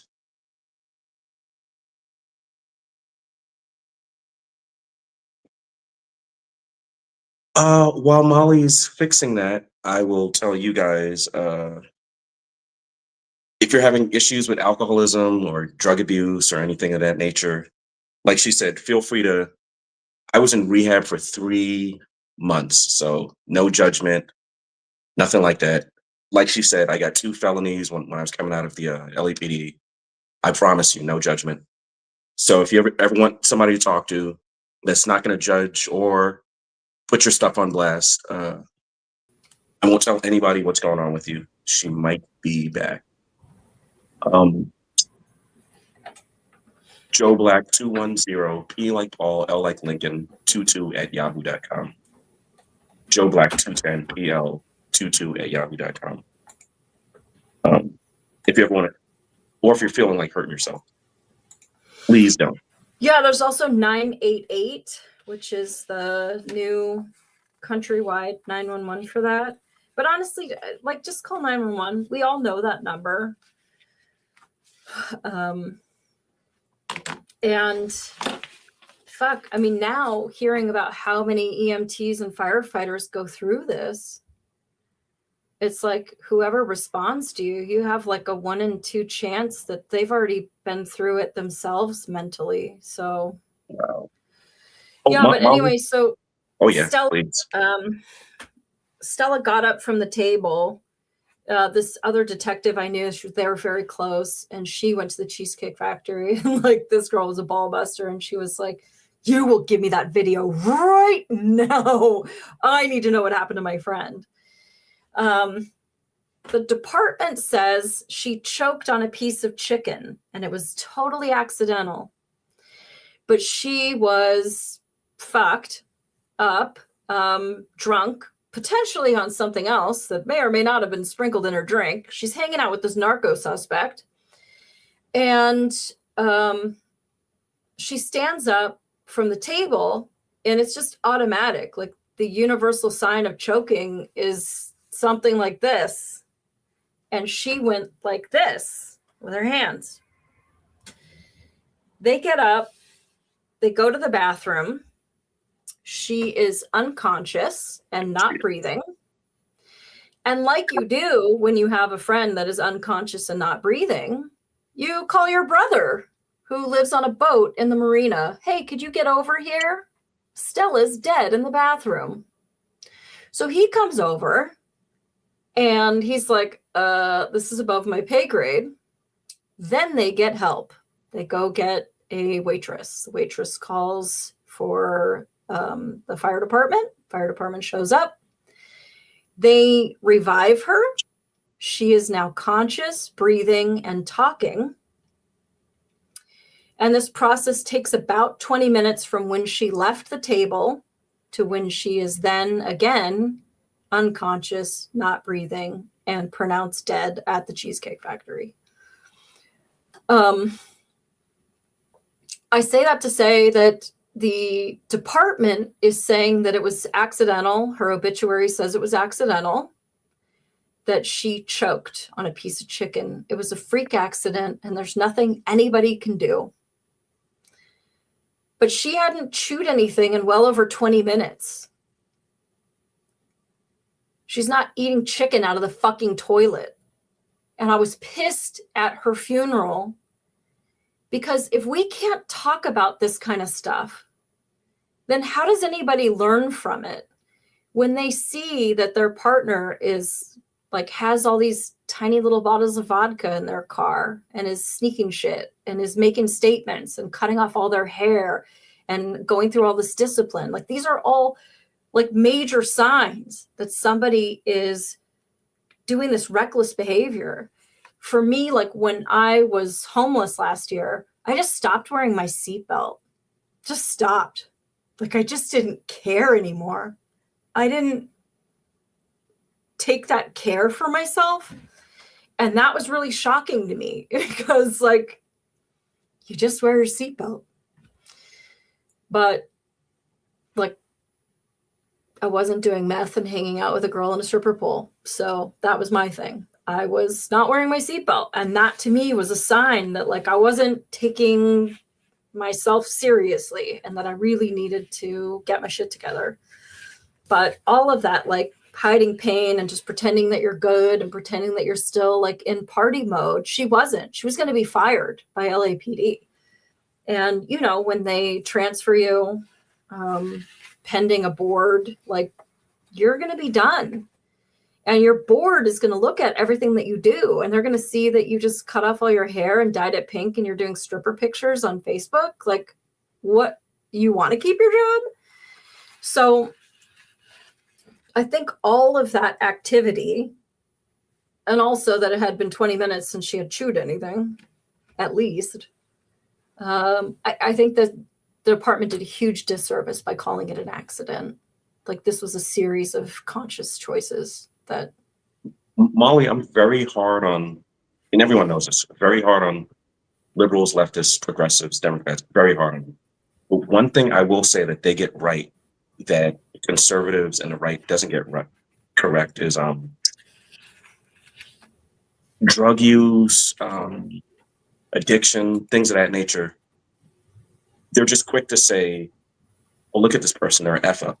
They don't take into account chemical dependency, things of that nature. And people in the chat can get angry at me, but that is one thing liberals, leftists get correct. Maybe not gender and pregnancy, but that they do. Yeah. Yeah, I don't know. I just think, like, I loved all these people, and I don't want to talk shit about anyone, but like, if this terrible thing could help somebody with people that they know and love right now that are still here, that are still salvageable, like, how do we not talk about it? Well, you might have saved a life tonight, or you might save someone's nephew. It's like, oh, my little nephew so-and-so just cut his hair. He's hanging out with a weird crowd.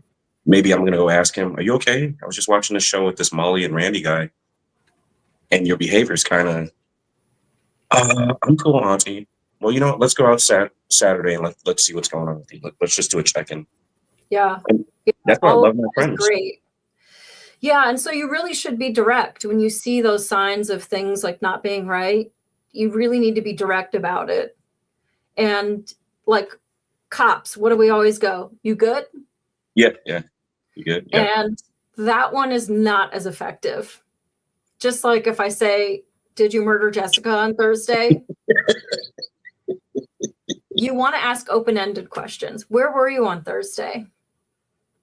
Where was Jessica on Thursday? What time did you get there? Like, you need to ask like questions to pull more information out of them. So just the whole you good thing, like, avoid it. And also just like, don't dance around it. I do have some signs. So let's just go through those real quick. Like the whole hiding pain, people telling you that they're good. I mean, even this whole week, like, I'm still at work and people call and I answer the phone. It's like, hi, how are you? Like, I'm great. How are you? Like, I was just crying before I picked up the phone, but it's like, this is just what we do.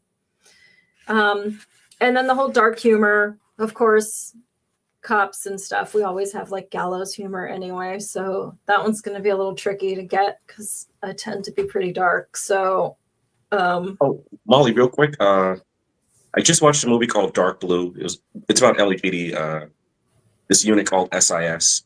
So this guy goes home and his wife has packed up everything. She's leaving. He's going through a divorce. He goes to a hotel. He's super drunk. His wife's leaving, and his boss calls, and he's like, "How you doing?" "Oh, Jessica's leaving me." "Oh, I'm sorry to hear that. Anyways, I really need you to get this thing taken care of for me." And I'm like, this is a documentary. It's not even a movie.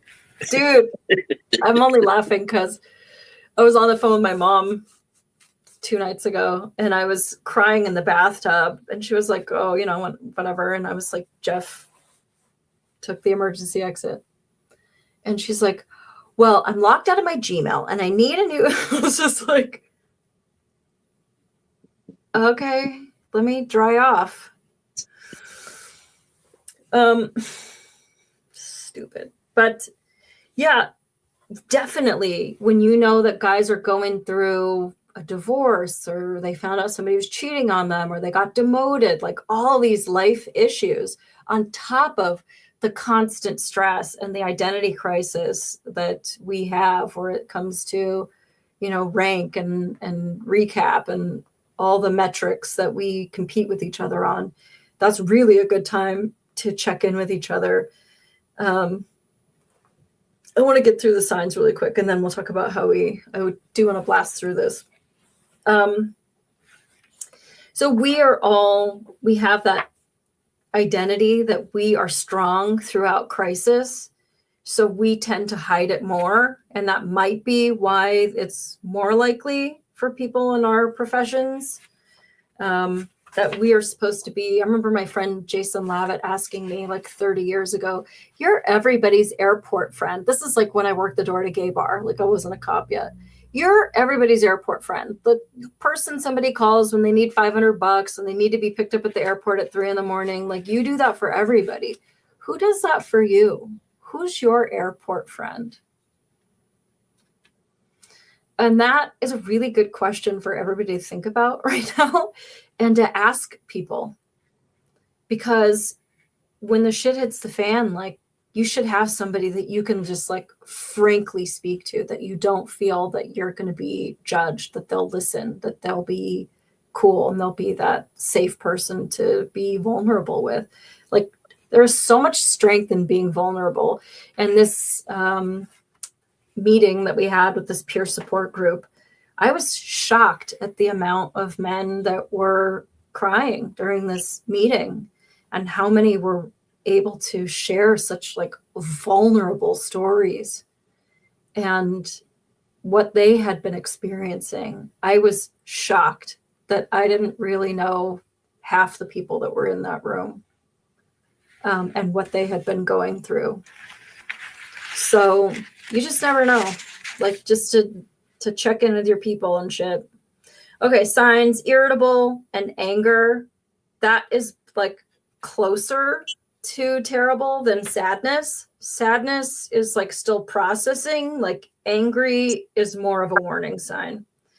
So the short fuse, it replaces sadness.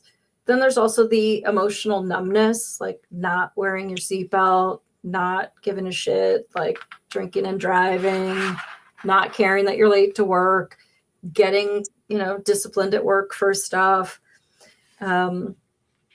making statements that they feel like they're a burden, guilt, shame. Like there's a lot of guys at work now that feel really guilty because we all really love Jeff and like we should have known. Bless you. I saw that one coming for a little while. I was like, do it. Talking about, joking about death, fixating on death or past fallen colleagues, increased alcohol and drugs, trouble sleeping, nightmares, and fatigue, and access to firearms makes it more likely. I mean, could you whip up a cocktail with what's under the bathroom sink? Like, yeah, but there are ways that are just easier and making a split-second decision without all the measures in place to like, nah, I'm done.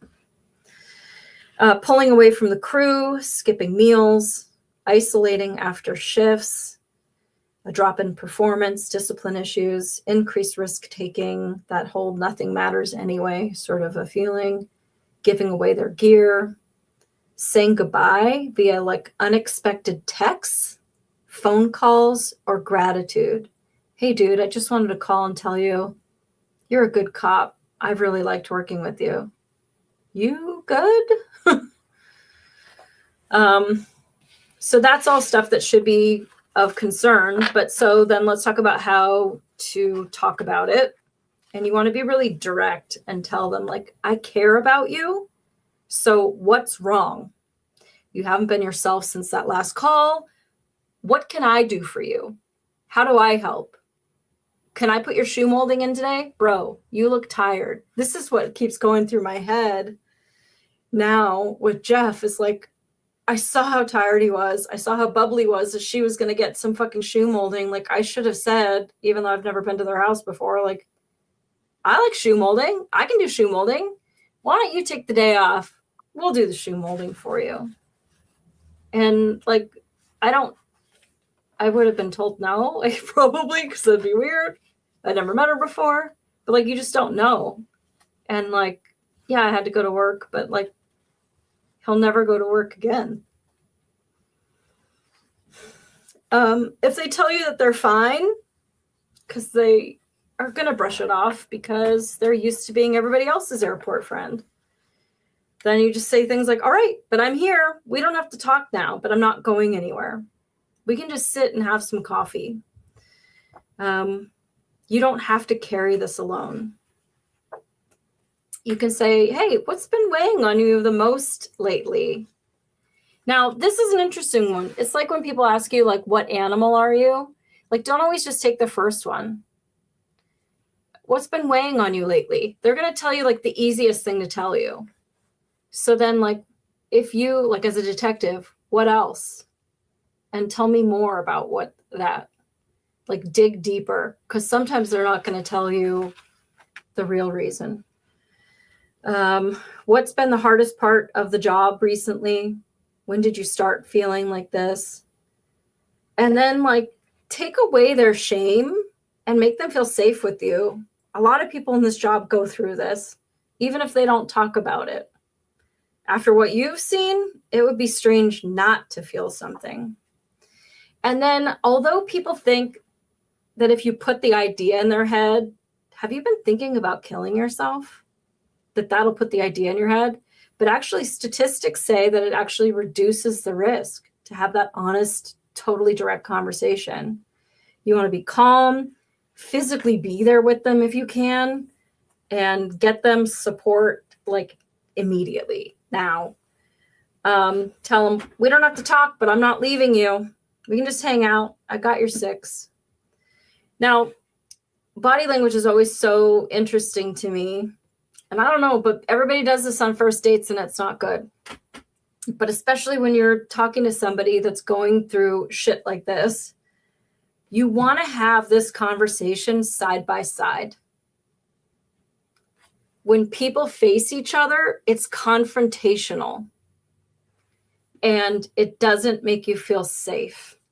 The best thing you could do on a date or in a conversation like this is to sit side by side with somebody. It shows we're together against the world. When we're facing each other, it's confrontational. And girls like sit and talk to each other like this a lot. But guys do more side-by-side activities where they're fishing together. They're at the gym together. They go for a drive or they're riding motorcycles together.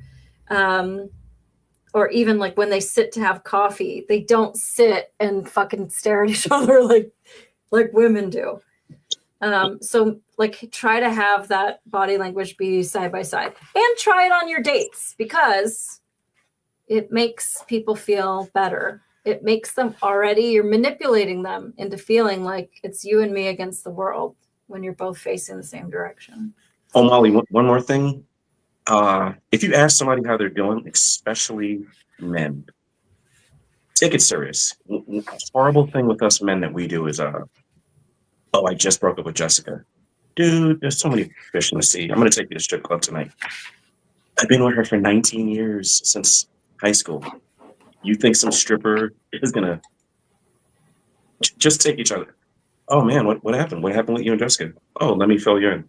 And listen, and don't repeat it to anyone else. Like, be that person's safe harbor. Yeah, for sure. Minimizing it, like, oh, but other people have been dumped by way worse, or like, comparing them to anybody else, minimizing it, lecturing them. Like, I fucking told you that she was trash. I told you that you guys weren't going to make it. Like, this is not the time. Or comparing. Like, well, at least you dated her longer than the last guy she fucked. Cause she's, like, this is like not the time or any of that. Like, dude, just man up, just turn that frown upside down. You'll feel better about it tomorrow. Like, this will all go away. We'll be laughing about this. Like, all that minimizing shit, like they're really feeling something. And by you minimizing it and making their problem, and I mean, we saw this as cops. Like, you'd have people call 911 for shit that I wouldn't even like tell a friend about. Like, it's just normal business, but it's horrible to them.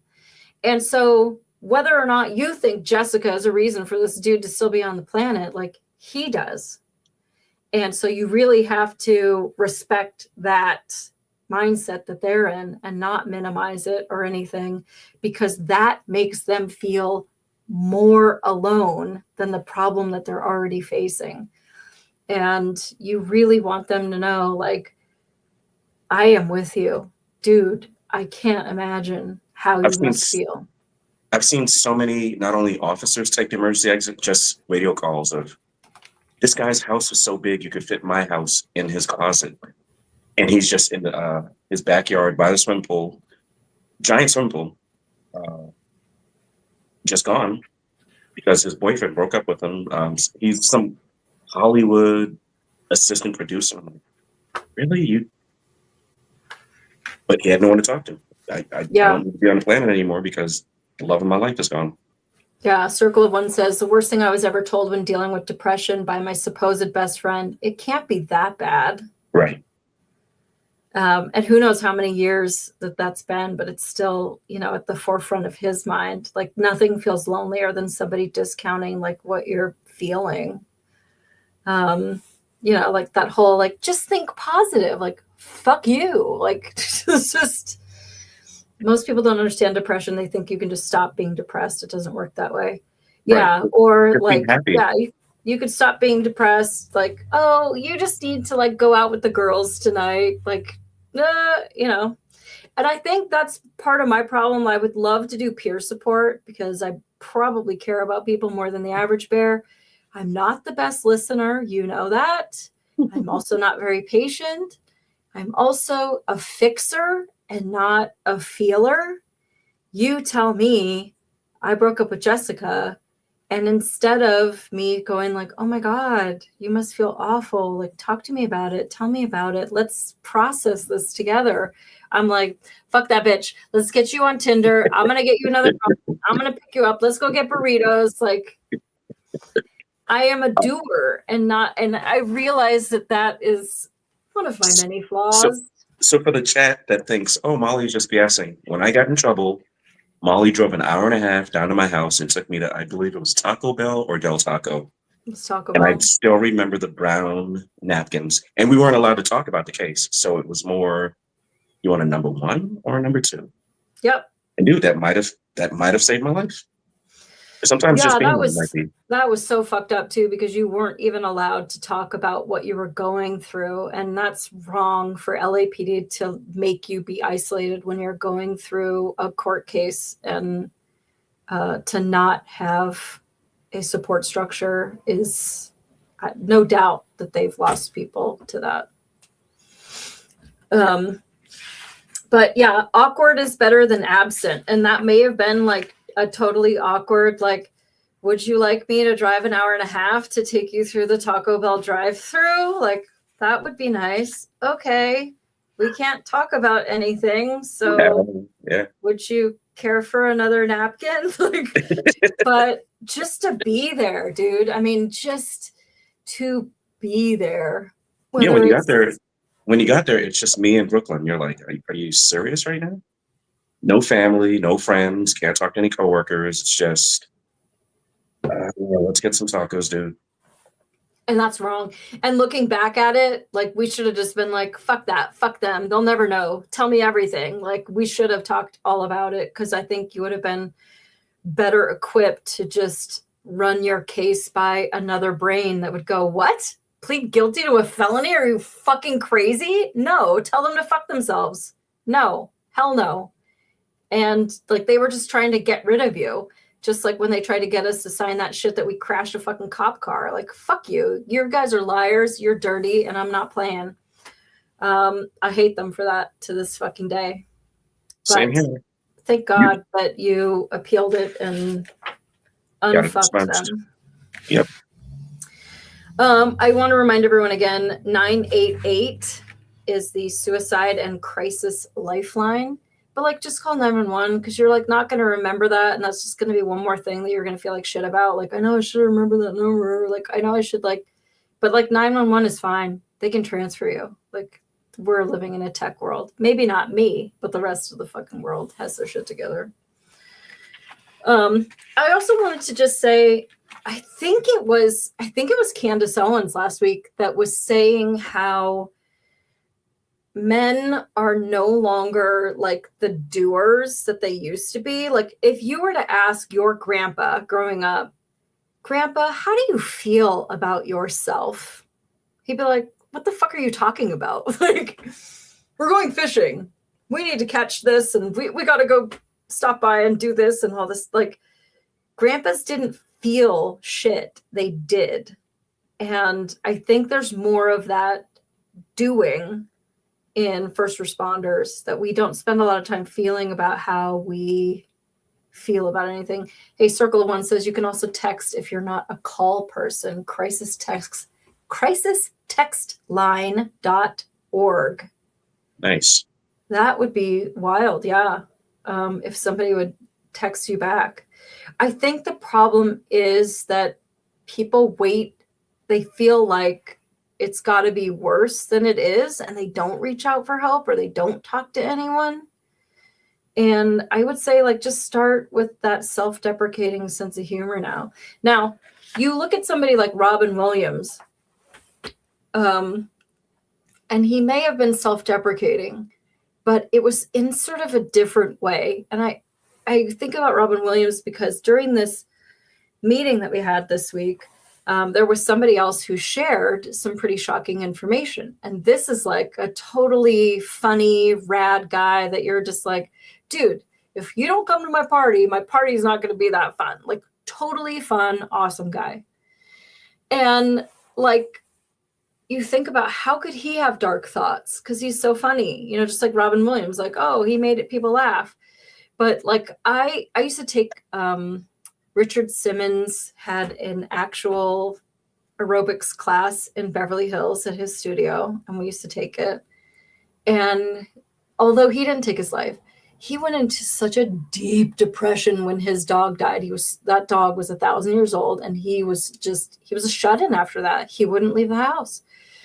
But what I saw in Richard was that he was sort of like the town jester. He made everybody else feel good, but like he wasn't real. Like, I feel like Richard didn't have real friends. Like, Richard wanted a boyfriend and totally deserved one. He was such a beautiful person that dedicated his whole life to fat girls and making people feel beautiful and worthy. And he was just such a fucking awesome guy. And I don't think he had enough real people in life. Just like my friend Stella. She was beautiful. She was a party girl. Like, everybody loved to be around her. But she didn't have enough people in her life to be like, no. Like Michael Jackson. Michael Jackson was the biggest fucking star that this planet has ever seen. But he didn't have enough people telling him no in his life. No about the plastic surgery. No about like getting all the fucking animals and doing all these like, you know, wild things. And he had the money to do some of this crazy stuff that like the rest of us, like we look at our wallet and our wallet says you can't have that much plastic surgery. And like, I feel like Michael Jackson like haunts me too. One, because I loved him. And I feel like he didn't have enough real people around him. They just wanted him to keep the machine going, to keep him, you know, making money for them. But Molly, comedians have some of they battle so many demons. You're so funny. Oh, this comes from my parents putting me in a closet and going on vacation. Oh, okay. Yeah. And then if you've set up your whole personality to be the funny one, then when the shit is real for you, like nobody knows you as the real one. And it sucks that I couldn't have a more frank conversation with Stella, but I think her identity was so wrapped up in being like the beautiful party girl, the fun one, the beautiful one, the fit one, that like turning 40 really fucked with her. And I think now, like, I'm 51 and like I'm going to look like an ogre one day. Is that tomorrow? Was that yesterday? Like, who the fuck cares? You know, but for somebody who really identifies with being young and gorgeous, and Stella's not the only one. There's so many women doing crazy things to themselves because they feel like they have this identity that I'm young and beautiful and thin, and so I've got to try to, like, you know, claw at the sides of the wall to maintain that. And that can be a real identity crisis for those. Like, shit, I'm getting old, I'm getting fat, I'm getting wrinkled. Like, I better take myself out in a beautiful way where everyone goes, oh, she was so beautiful.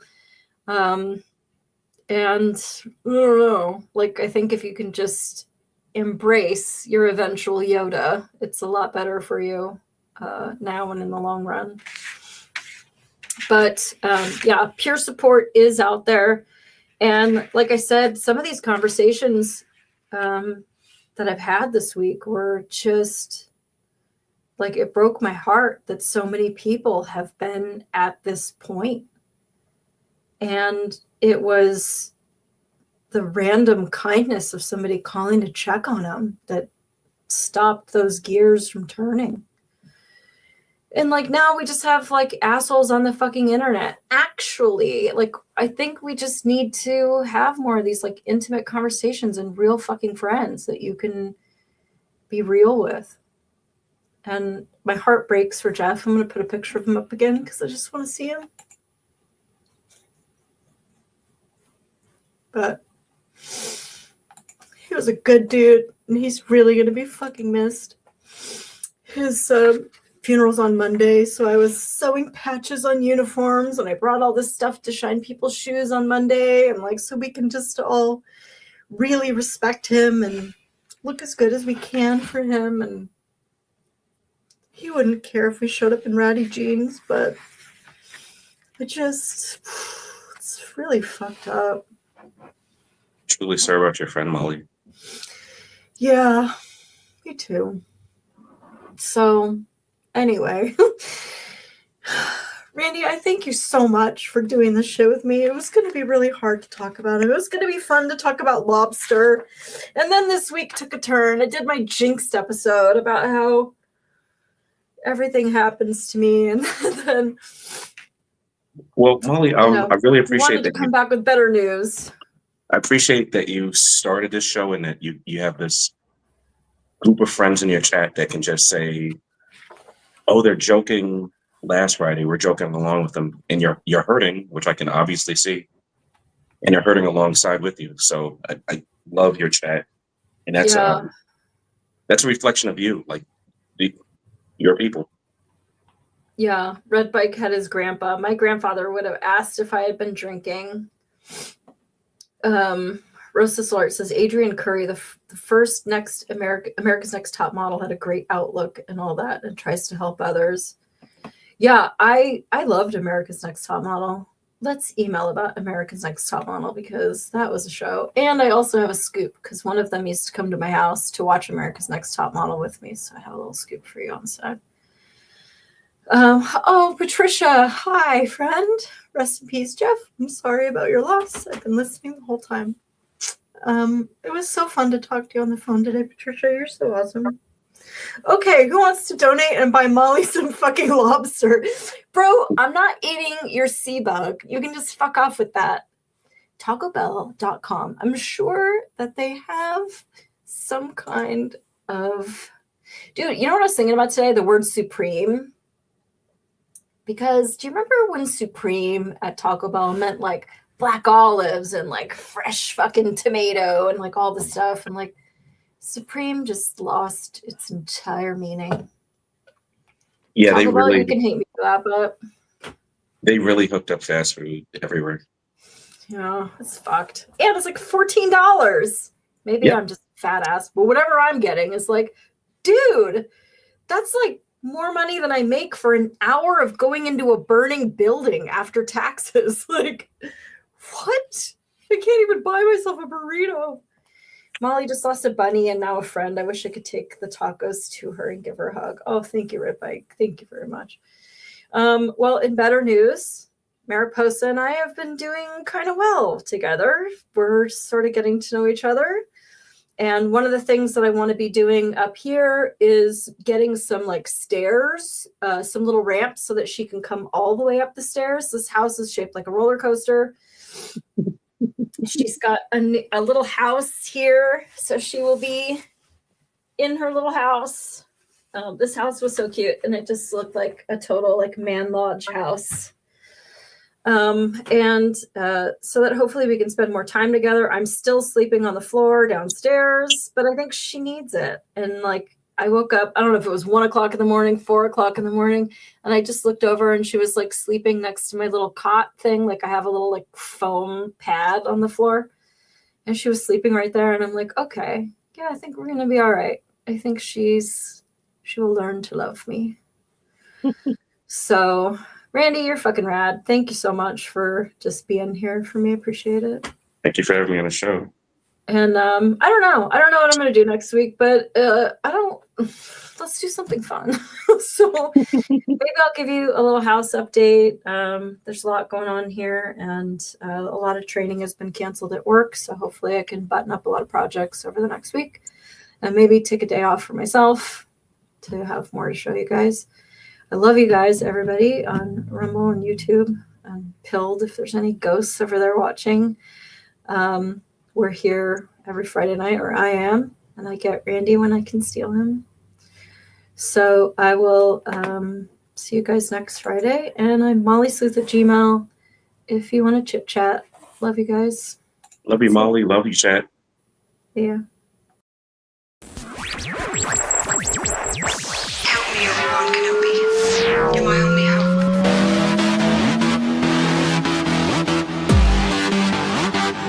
It's a cookbook.